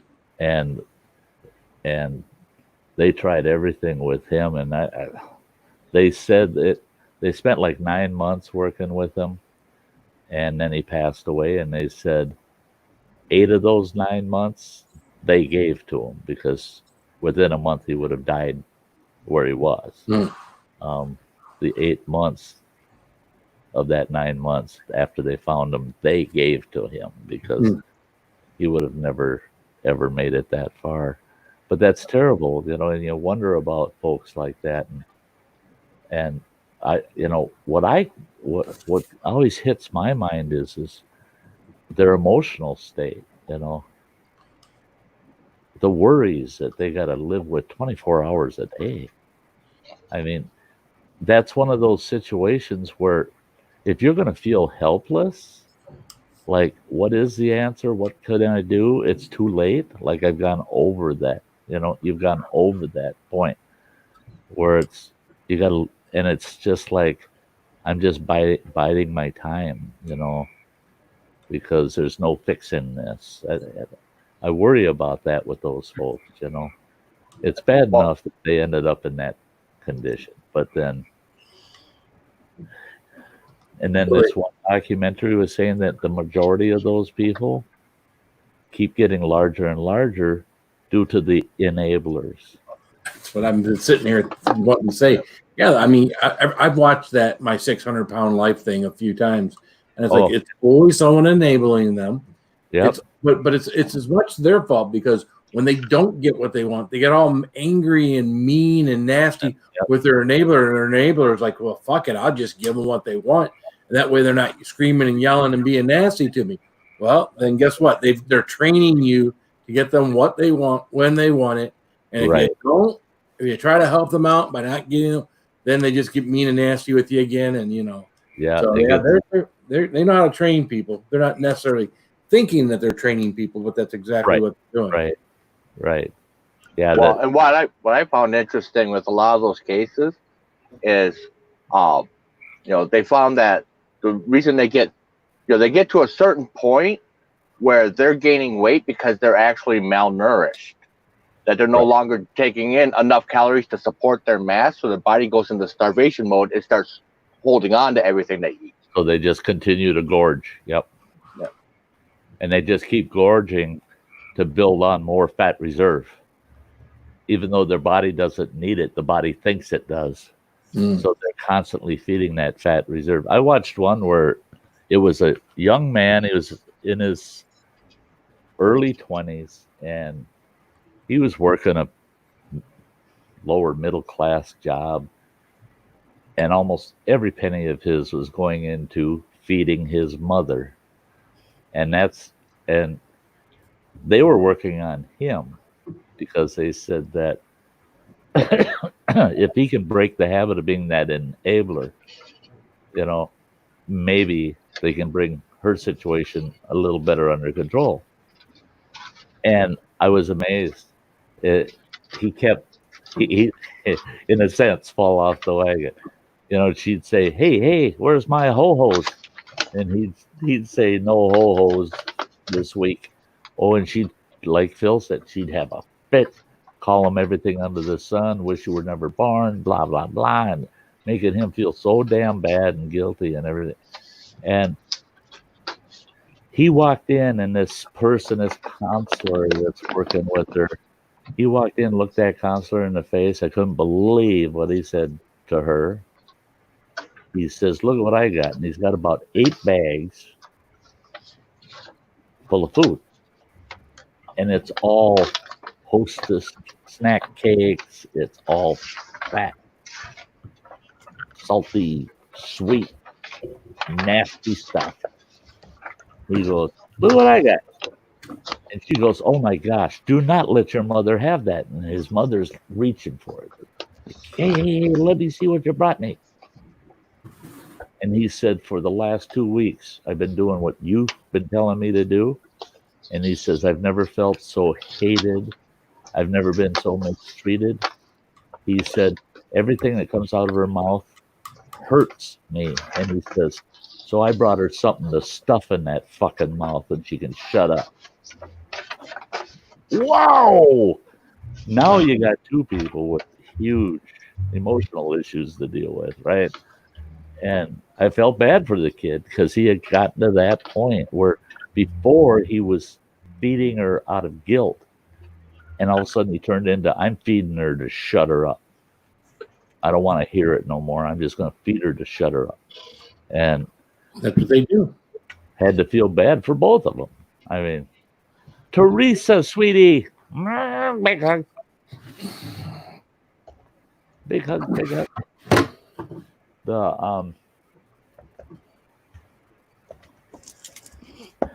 Yeah,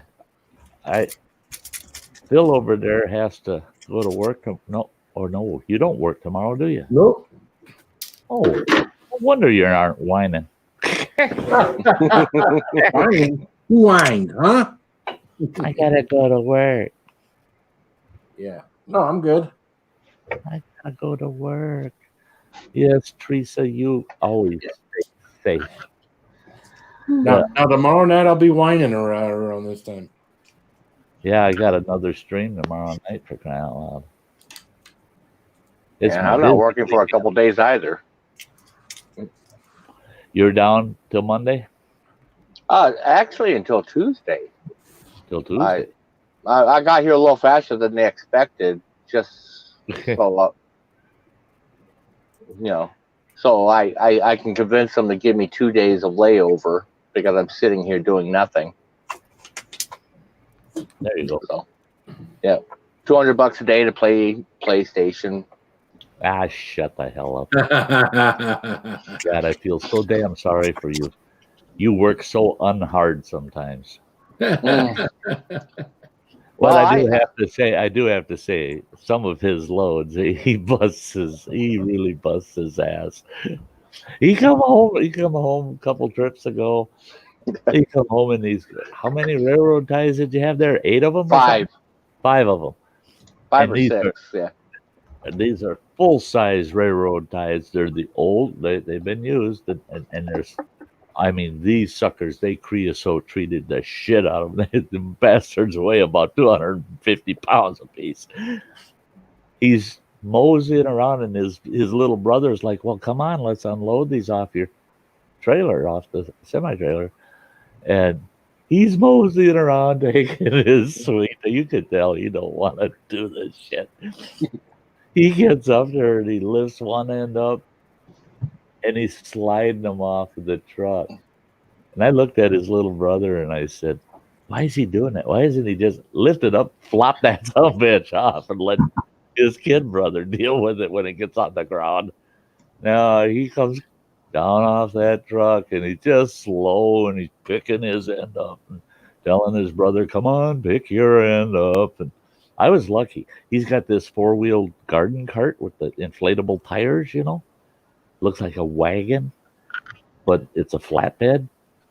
And what they did is they put one end of that railroad tie on that sucker, and I did the steering. Important job. I steered that son of a bitch up the sidewalk to where they're throwing them off in the yard. It's a tough job. Tough job. At least they know who to put behind the wheel of that cart. That's right. You don't want to break my ankle was still bumming. If I would have tried picking one of them sons of bitches up, I'd still be crippled. Oh God, those things are heavy. And then his brother went and moved them last week to the backyard, and I go, they haven't been on that ground that long. There was snow under them, and there's big railroad tie dead patches in the yard there. Mm-hmm. Yeah. Those will be in your driveway.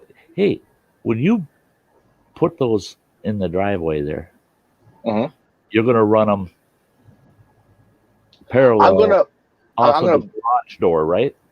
Well, I'm going to butt it up to the garage or to the shed. I was going to go 3 wide and then 1 out along the sides and then fill that gap in with gravel. So it'll be what 24 by 8. Okay, so there'll still gravel be lot room area to pull the trailer in the back and park it where it is, and then back out after that's been put in. Yeah. Okay. Yeah, because that's going to actually go towards that little ravine there, towards the ditch, a bit on the one end. Right. Yeah, I'm going to go as far as I can for the property line. You'll get towards the tree line there, and then I'll come out the other side, like, I don't know, 6 foot from the shed. So, well, it'll leave room. Well, see, what I was thinking is it should be enough space in there that we can fit both, my car, Joe's pickup, and your trailer on that gravel. Right on that pad? Mm-hmm. That you can put your trailer on the end of that pad if you want. Well, if it's going to be wide enough to do that, then the only issue I have is with my trailer, I got to be far enough away from the building to be able to drop the tailgate down. Right. What I was thinking is that the end of the pad is going to come out like 8 foot beyond the building into the yard. Okay, that's enough. So so you could have park it right there. Gunny Sty sneaking in.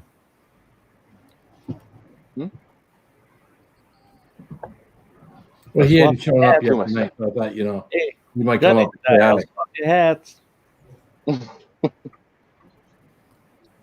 You try to get one of them damn hats offline. You can get them, but you try to get one cheaply. No. I think this one was like $15-20. Yeah, got to put the right glasses on. Well, you shit. $15-20. The ones I was looking at were $24. Yeah. I've had this one for 10 plus years. It's funny now how now they have an embroidered eagle, globe, and anchor on them. How they go along the edge here, and this is all stitched. Yeah. How it's octagon now. Because when we got them, I mean, they were octagon, but you had to iron in that crease. I was going to say you had to press the crease in with an iron. This here was an iron on. You had to get that thing. You had to get that thing perfectly on that cover, and then get your iron out and iron that on. And if you fucked it up, excuse my language, you messed it up, you just threw it in the garbage. Yeah. So, but of course, ours were all I don't have one down here. I got a jungle camouflage one upstairs, but yeah. Yeah, I'd like to get both jungle and the desert. Yeah, I got to look. I got a desert one because I never wore one. You know, I would have when they recalled us for Desert Storm, right. Had they sent us over there, but we were all training in our jungle camouflage stuff in Camp Lejeune. And then when they ended the old Desert Storm thing, they sent us all home. So yeah, never got any of those even issued to me. I talked to a couple other guys that said pre-deployment they were all in jungle gear, and that when they'd watch troops deploy, yeah, they're all brand new desert gear, and they're like, well, what about us? You know, and they're telling them, no, the camo gear will the desert camo will show when you go. That's Hey, Dennis. Hey, Dennis. Dennis. Dennis the Menace. Now you ask that guy what his favorite camp foods are. I know one that he really enjoys, and it's the same one of mine that's one of my favorites, and that's Hungry Jack hash browns. Oh my God, those are the slickest damn thing in the world. They come in that little carton, and you just open the carton and you fill the water line up to the water line, and you let it sit for, I can't remember what it is, 10 minutes or whatever, and then you pour off any excess water, open that carton up, dump it in your frying pan, and fry it up. Oh man, those are the best hash browns. Cool. I just discovered those this year. Did you? Yeah. I've still got 2 in my cupboard, and I talked to them down at the Dollar Tree yesterday, and I said, "Hey, you gonna get any Hungry Jacks in?" And she said, "Well, we've been getting them in once in a great while now, and they don't last but a couple days once they're in." And she went in her office. She come back out. She says, "Go online. I think you can order a case." Mm-hmm. Yes. Order a case of them. I'm not sure if it's 12 or 24 to a case, but at a buck a container. And I mean, it makes enough hash browns to feed 4 people. Yeah. Especially really? if you're adding eggs and bacon and stuff with it. I did a video last year out at Pine Lake, breakfast out at Pine Lake, and I did that. I made like a breakfast scramble. I scrambled up a bunch of eggs, set them aside, and I had my hash browns going, got the hash browns all going, and I had a bunch of ham that I had fried up, mixed it all together. Fuck. God, it was a bitch eating 3 pounds of food. But I just sat there, just kept eating. I can't let it go to waste, and it'll be bear bait if I don't eat it. So Canoe Town's down to 2 boxes, and they can't get them in Canada. He's been whining about that ever since I met him. Is he whining again? Canada, he's got to go over the border. He lives by Niagara, so he can go over to the U.S. side when they allow us back and forth again and get them there. But otherwise, they don't sell them there in Canada. Why? I don't know. Are they letting trucks go through them? You know, to and from the States? The truck, yeah. Truckers are okay. Yeah, freight activity is allowed. Yep. Yeah, because the trucks and the cargo are essential. Right. Drivers are disposable, but the trucks are essential. So Right. when you're going across the border now, there aren't any 4-wheelers in the way. Yeah, Yeah, no car. that's not any faster getting across the border. No. but- Right. Well, that's because you son of a bitches slow us all down. Okay, I'll let you two discuss that. Oh. Yeah. Well, honestly, that's what I think during the winter when I get stuck behind the plow truck. They got those stickers that says, where would you be without dump trucks? And it's like, well, I'd be where I wanted to go. Yeah. No, I appreciate what you guys do, and you guys have got it rough right now because again, you're doing a lot of hauling. So, Well, yeah, we're doing a lot of hauling, but we're also running into a lot of headaches out here. Where like this truck stop I'm at, they closed down the showers on us. So we can't get showers. Bathrooms are only open from 8 a.m. to 4 p.m. wow. So if I need to go before 8 a.m., I have nowhere to go here. Wow. A lot of the places, they shut down all the food, so we can't get food in the truck stops.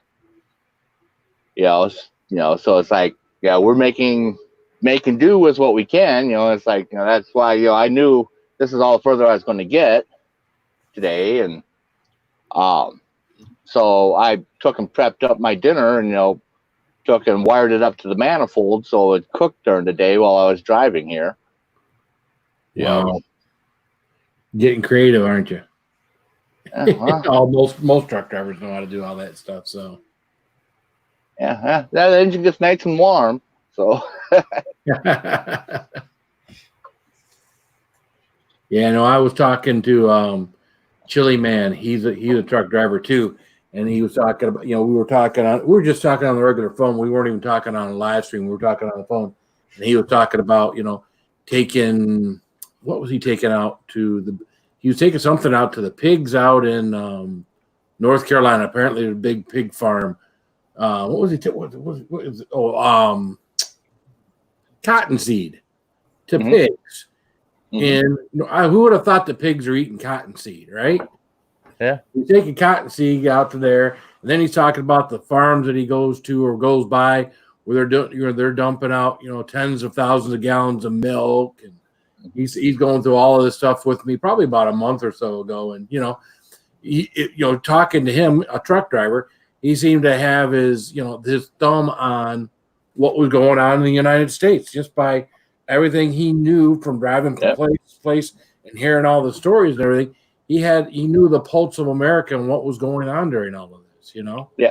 Well, see, I lucked out because, there's a trickle down effect for the trucks on who's going to get slowed up first.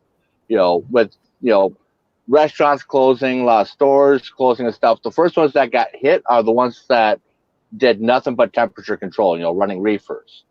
They're not hauling as much food. Well, then it went down to the regular van haulers that, are hauling your dry goods. Well, a lot of mom and pop stores, your smaller community stuff, they're not ordering as much, so their freight went down. Running flatbed, I haul mainly raw material, stone, steel, and lumber.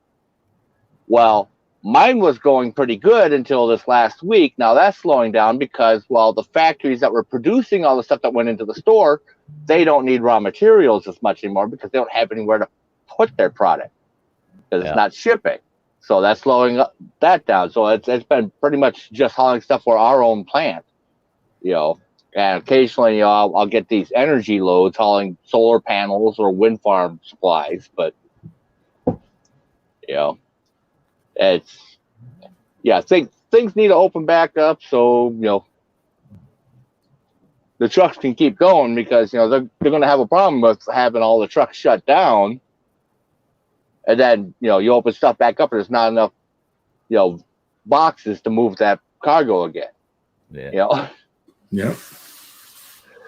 And that's it's going to bottleneck to a point, and then as things start to reopen, then that stuff's going to be, a lot of stuff sitting and still needs to be moved.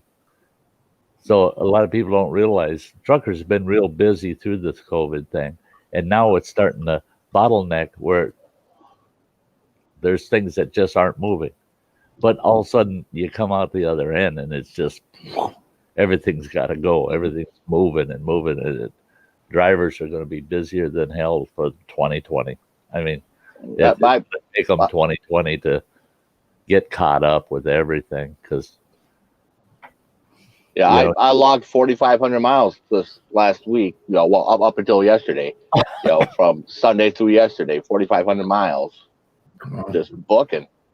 Yeah. The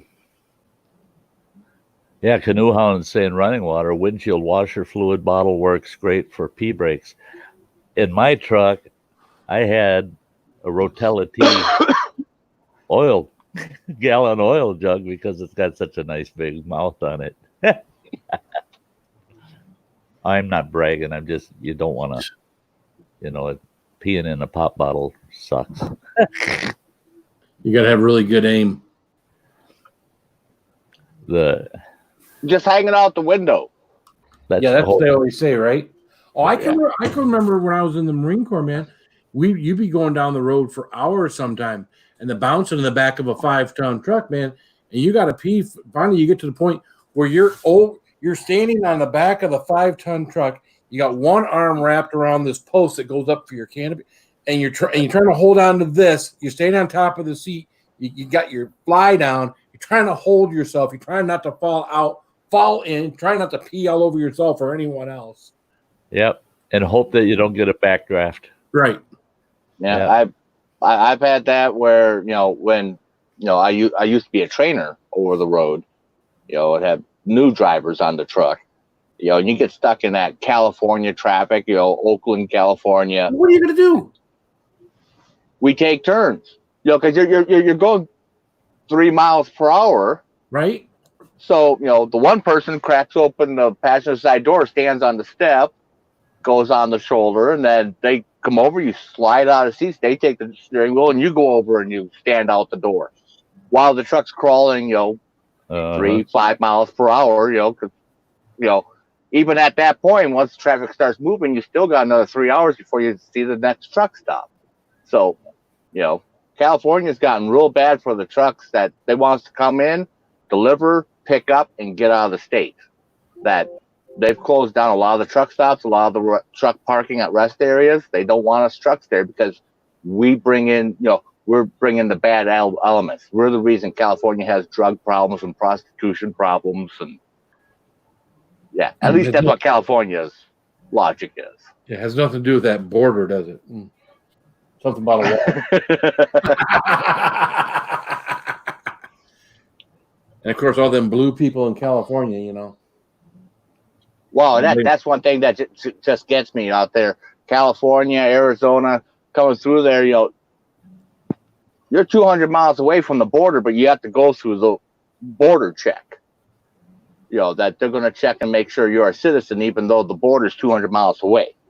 Oh, yeah? And it's usually a Mexican that's asking you if you're a citizen. Hey. And they don't like it when you say "sí." See. Listen, are you a smart ass? They just can't see. Yeah, no hablo español. It seems like the chat stopped moving. Yeah, it's quiet. Quiet.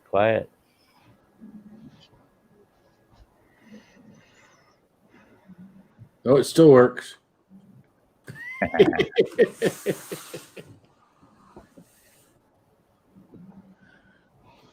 Oh, Dennis, I'm sure Dennis was over there listening intently. Contently? Oh, my. What's up, Pollock? How you doing, man?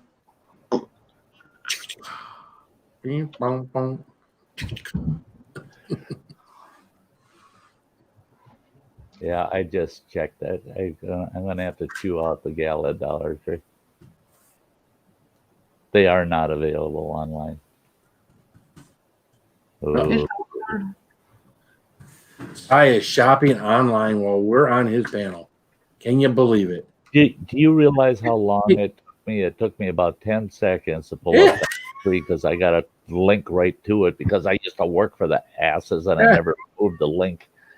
I just clicked on it and typed in Hungry Jack, and now they ain't got them. They got Jack Link stuff, but they ain't got no Hungry Jack. Dennis got your leather, Sty. The what? Dennis got your leather. The You got stickers. it better. Dennis. Yeah. Cool. Well, yeah, you should do that. Hey, if you're available tomorrow night, it's Sty Story Sunday. What day of the week is that on? Sunday. Someday. Oh, is that why you call it Sty Story Sunday. Sunday? Gotcha. Hey, if you look way back at my old videos, I used to have everybody was doing shout outs. It used to be that was a big deal, That was always your video. This week's shout outs. And they were having I don't know how many bushcrafting channels were doing Sunday shout outs. And you could watch 8 or 10 Sunday shout outs every Sunday. Well, I wanted to do a few shout outs for some of my channels that were viewing me, but Sundays were bad days for me. So I started doing someday shout outs. And so the title of my shout outs was Someday Shout Outs. And you never knew which day they were going to be on because it was someday. Someday I'll do a shout out. Yeah. Those shout outs, trying to keep up with doing shout outs and stuff for people and back and forth with the separate videos and stuff. There's a lot of folks that still do them, and that's all right. I'm all for it. But for me, doing shout outs was a bummer. It was. And then, of course, I'd get out there and I'm going, where's my list? Can I remember who I was shouting out? And sit there in front of the camera and say, I think this is their channel name. I'm sure I'm kind of close, but I'll have their link in the description. So don't take my word for it. Go look at the link. Yeah. Yeah, it's gonna be rough for those. I've noticed some of these guys that do the networking or the shout out and whatnot, and that's what their channel. They're definitely getting a lot less traffic to their channels than they were before. Yeah, I don't know what's going on with the networking channels and the support channels, but it's dropping way off. Yeah. And I don't like to mention individual channels, but there's one very large one. Very well-known large one, and at times I go over there and lurk, and there's times I see 150, 180 people in their chat or in their stream. They're watching. But there's other times I go over there and I'll see 40 or 50 people, and just 6 months ago, you went over there, and if there wasn't 250 to 400 people in there, it was a slow day. Right. So what is happening? I think a lot of it has to do with the 3-dot thing, too. The ease of connecting. You can still connect with people, but it's the ease of connecting, Right. You lost the ease. So I think people are getting pickier too about who they want to connect with. If I got to go through all these extra steps, I hope it. You look at their channel name and you look at their comments and you go, I may be interested in that, and then you go through those steps to go there. But where before it was real easy, you hit those 3 dots, pull it up, and you look at their banner, and you get rough idea what they're about, and you can just leave them up in the tap, catch them later. And now it's a lot of work. It's a lot of work. If you're in the out, you're just a viewer. It's not as cumbersome. But I mean, for us that are on panels, trying to track channels is a real bummer. It's a real bummer. Well, it's not, but for Dennis, is not a great way to grow, anyways. But it's not. But I mean, if you're, for example, anybody that comes in here, someone came in here and they were interested, they've been here 2 or 3 times.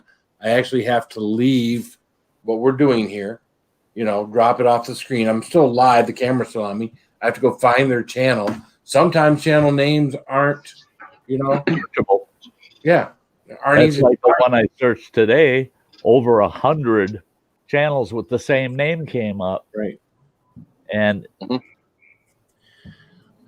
none of them were ones without an avatar.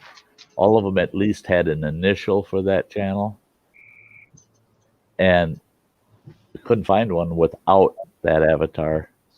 And they left a nice comment, but I couldn't find them. I mean, I bet you if I would have kept looking, there's probably 500 channels with that name. Where before on the 3 dots, it took you right to their channel. And right. I wish that I could go to a person's channel name on here, right click and say open a new tab, and it would open their channel. Over their channel name. I should be able to right click it and say open in a new tab and have their channel pop up. But no, we can't even do that. I only lurk around a couple of grow channels. One I support. I support it because it's all, that really pushes the organic method of supporting each other. And I found there that if I gain 5 subs there, I usually keep 2 or 3 of them. They end up sticking. They actually stick. So the odds in that channel are so much better. I don't get as many, but I get a lot more keepers. Where on one of the bigger channels, I've been on there and just really made myself visible and have everybody chatting and me. Oh, I got you, that. And I watch and I go, holy smokes, I got 35 new subs. Within 48 hours, I've got one of them is left. All the rest of them were purged because they're not real followers. Yeah. Well, and it doesn't help when the notifications get so messed up.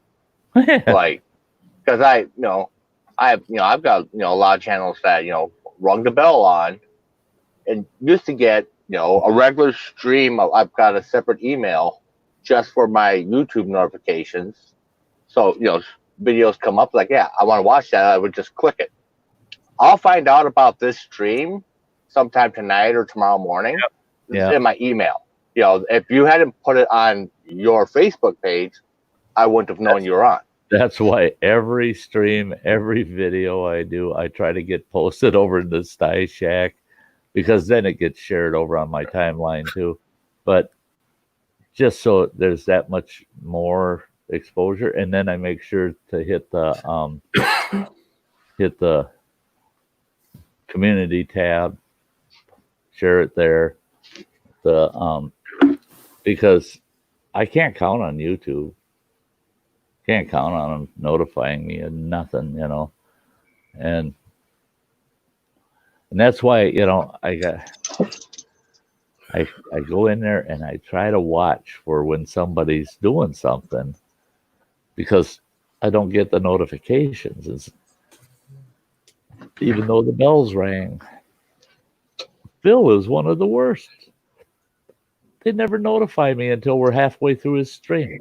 And you go there all the time, you get their notifications. He would Facebook me the link to his stream, and I'd get on his panel, and I'm telling him, you ain't showing up. anywhere. I can't find you. You're not out there. You're not doing a stream, you liar. But there's a bunch of people over in the chat talking, so somebody knows that he is. Yep. And then I go right to his channel, and it's not even on the home page. I go to videos. There it is. Oh, there's a live, and I'll hit it. And then once I open up the actual YouTube live, blink, and I look. Oh, now I get a notification. Why don't they say, "Welcome, you made it to a stream we didn't tell you about"? I mean, it's always so after the fact that I'm like, you buggers.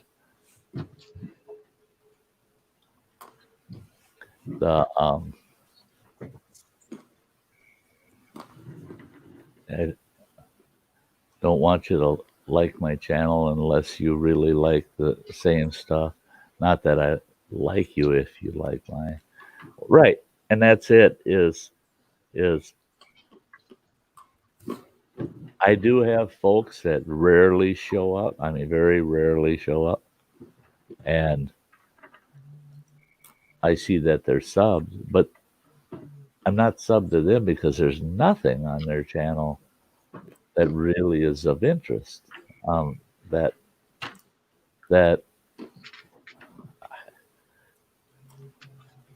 That'd be like having the ex-wife back and having her sitting here screaming at me. I don't care for that either. So doesn't mean I'm still not married to her, you know.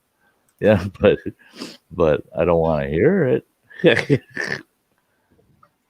They should have had the ability to unsub or block for marriages. They need that. Just unsub to your wife. Yeah, just unsub to her. I'm not gonna like you anymore. Click. Yeah, mute for 300 seconds. Timer out. 300 days. I've seen lots of people I like to do that too. That would be so cool. Yep, you've been timed out. Well, Shut up. Don't say nothing. You've been timed out. Yeah. You want to comment? You need to sign up for a membership. Yeah. It'd be better yet. Somebody comes walking in the door and tells your wife, "Shut up. You're on timeout. Shut up." Oh, who the hell are you? I'm a moderator. I'm deleting all of your comments. Don't make me perm ban you. The crazy Canadian. That's good.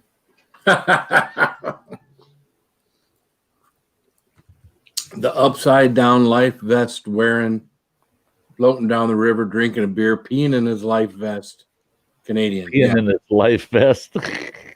Well, hey, I mean, if you're wearing it like a diaper and you're drinking beer and you're floating down the river, you think you're not in it?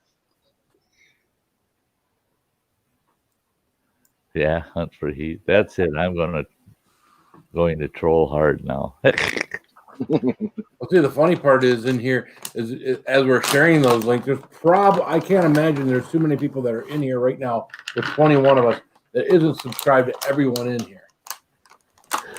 Most likely, I figure when I'm right around the 25 mark that there may be 3 or 4 people in here that are not subbed to any of us. They're just here viewing, but when we get in the lower 20s, we're all familiars. Oh, yeah. You know? And actually, guys, that's what keeps our channels going, is having that good base, you know, those folks that stick around and hang out.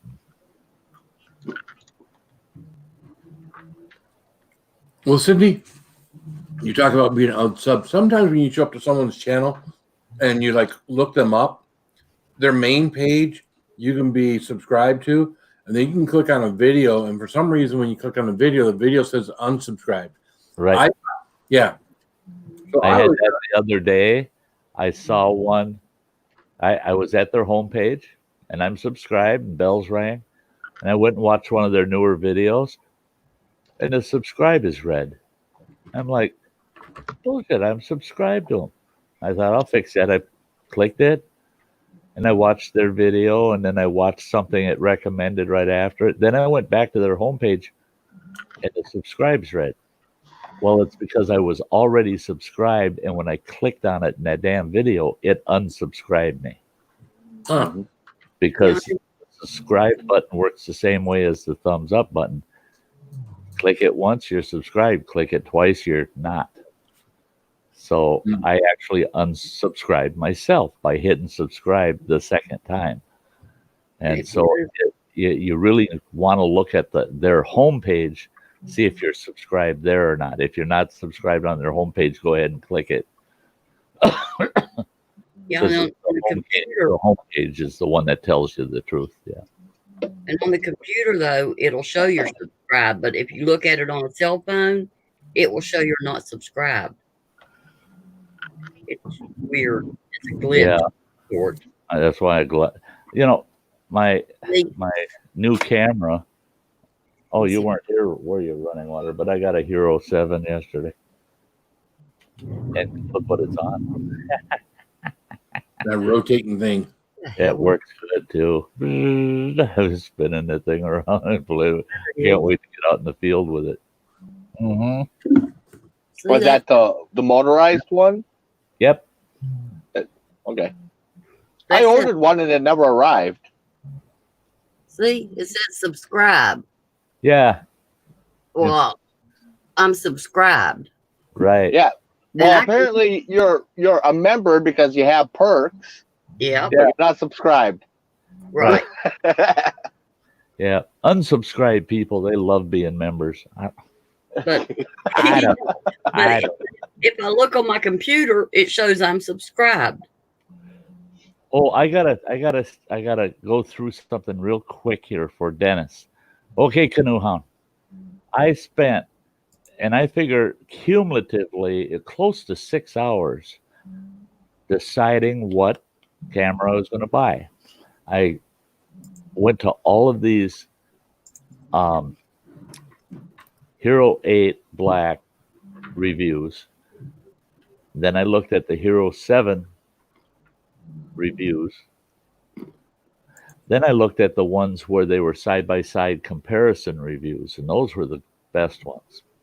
This one fella, he had the 7 and the 8 mounted on the same bar with a LED light between the two of them, and it was on a nice long handle.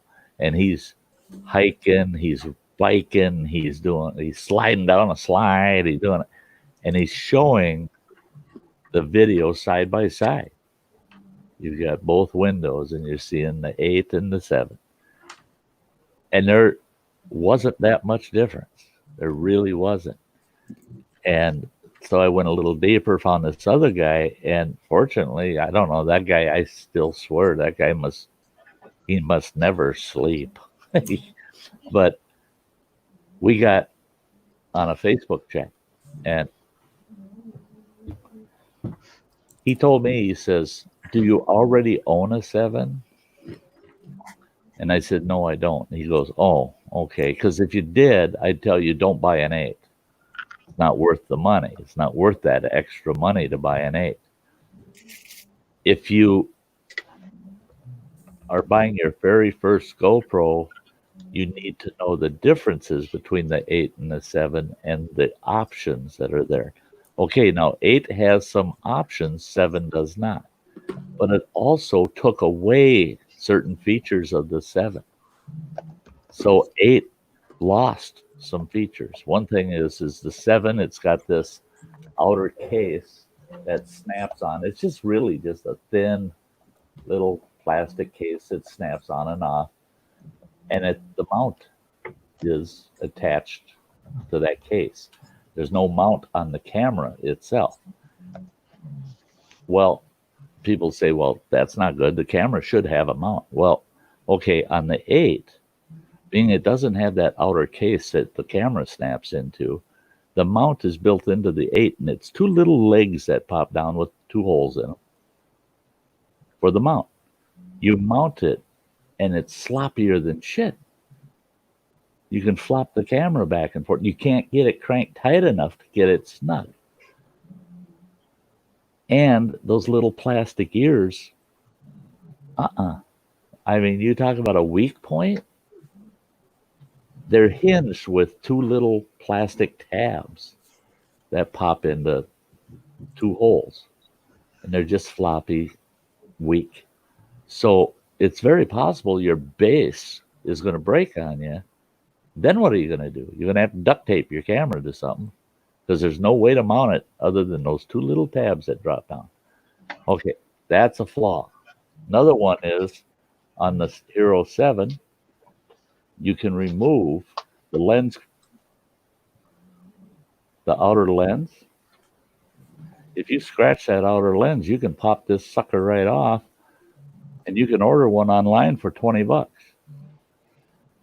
Hero 8, you can no longer remove that lens. You have to send the whole camera back into GoPro, have them repair it. If you've got GoPro Plus, you're paying the extra $5 a month to have GoPro Plus. It's kind of cheap. It's like $5-10, but you're already paying $5 a month to be GoPro Plus. So it's not cost effective. Plus, you don't have your camera all that time. The what was the other? GoPro 8 has the 2.0 stabilization. It's minutely better than the stabilization in the 7. Another thing that 8 has that's considered an improvement is the 4K process is much, or not much. Again, it's kind of minute.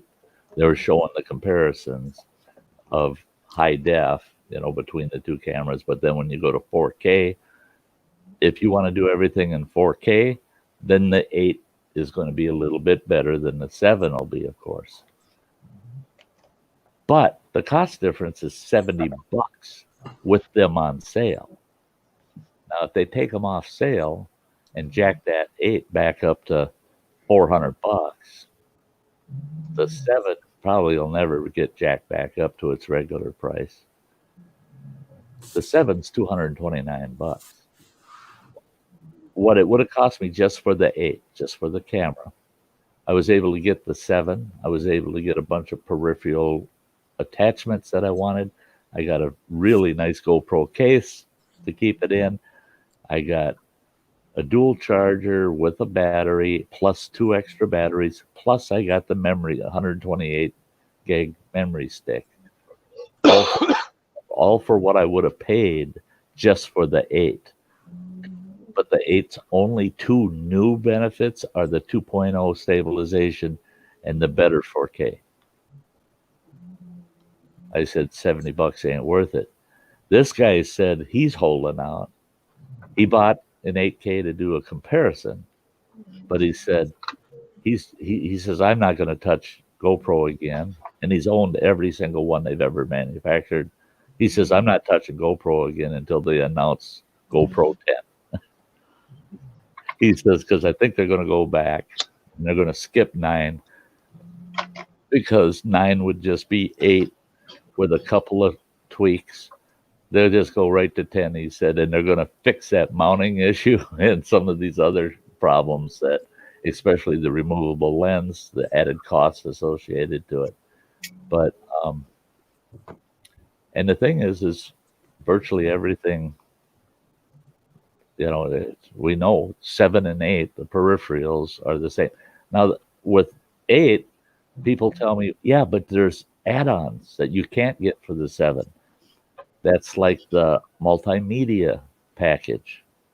Well, okay, the multimedia package costs you $80. And all it does is it gives you a bullet mic and a 3.5 jack for an additional external microphone. Or you can use that jack to run an LED light. The way these things eat up batteries, you ain't wanting to run no LED light off of the camera. You'll get 15 minutes of record time running that damn light. The other peripheral they made is an attached flip screen so that you can have a viewer facing you when the camera's facing you. You can flip that viewer up. So what it does is it creates a second LED screen that you can have pointed towards you. I think a really big monkey won in his mirror trick. I think so. I think that's what I'm going to use. Is I'm going to do the mirror trick. I'll still be able to see the screen. Doesn't cost me anything. That add-on is another $80. And then they've got a third add-on that's coming out, and I don't recall what that add-on was, but it was something that where it's just like, really, and it's another $80 add-on. So you're talking $240 to get those 3 add-ons that really aren't going to improve the performance of the camera. So why do it? I mean, so I went with the 7. I played with it today, did some filming with it, just test stuff. I like the quality, I like the color range, everything. Yeah, I'm good with the 7, very good with it, especially for what I paid for it, $229. And by the way, Walmart, oh, it won't help Dennis. I was going to say Walmart sells it for the exact same price as GoPro does. GoPro's got it on sale, and Walmart matched their sale price. So you can go to your local Walmart and pick it up for the same price you're going to pay if you order it from GoPro. So yeah, there you go. Just a little update. Hey, cool Quest. It was awesome having you here as always. Thanks for hanging out.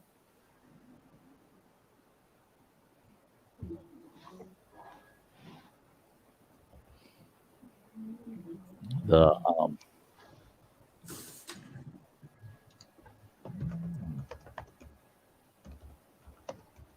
think about fighting seriously. Think about yeah. Smoking Joey was here, came in, and I missed it. It's great that Smoking Joe E came in. Vern Akers is here. You know, that's the thing. It isn't it typical? We get around 3.5, 4 hours, and we're getting ready to wrap her up, and people start showing up.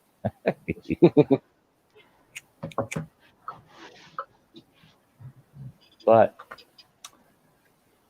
guys, it has been a terribly long day for me today, and I've got a bunch of crap I got to get done tomorrow so that I can be available to go out in the woods Monday, Tuesday, and Wednesday, being it's supposed to be in the mid 60s and higher. I couldn't believe it when they said it's going to be in the upper 70s on Thursday. Here too. I think it's Thursday or Friday, one of those 2 days. And there's a slight chance of rain that day, which makes sense. It's going to get that warm, and it's been cool. Clouds will build up, but I can't believe it. But, you know, all of a sudden here it comes. You know, but I'm gonna be definitely out in the woods this week. I've been having some leg issues, so tomorrow I gotta run to this store again. I gotta get me some potassium. I think I'm low on potassium is all. The Charlie horse is in that business going on again. And if I had to hike out to Lost Creek Falls today, that would have been a long trip, slow trip. Hey Blake, you have a wonderful night there, but but yeah, we gotta do what we gotta do. I got just enough taco leftovers that I'm gonna have a big ass burrito after this. What we had for dinner was tacos. Did you? Mm-hmm. I had those small burritos, a bunch of them, day before yesterday. Then last night, when I got home, it was late and I was hungry. So I ate a half a dozen tacos. And now I got enough left that I can make one big fat burrito tonight. That's where I'm going. Burrito. Eat it if you got it. That's the dinner bell. So, yeah, tomorrow's Sty Story Sunday, guys. So we got one more stream before I'm off for a few days. Oh, Lordy. So, with that, guys, why don't we wrap this up for tonight? Good night, everybody. Good night, everyone. Buddy. I'll give a little exit here, and then you guys want to hang around for a second, that's fine with me. And we'll just put up the notice for Sty Story Sunday tomorrow night. And all of you take care. Stay safe out there. Love you all. Keep Bye-bye. it spicy. Yeah, keep it spicy. See He's ya. busy, so I had to say it. Yep.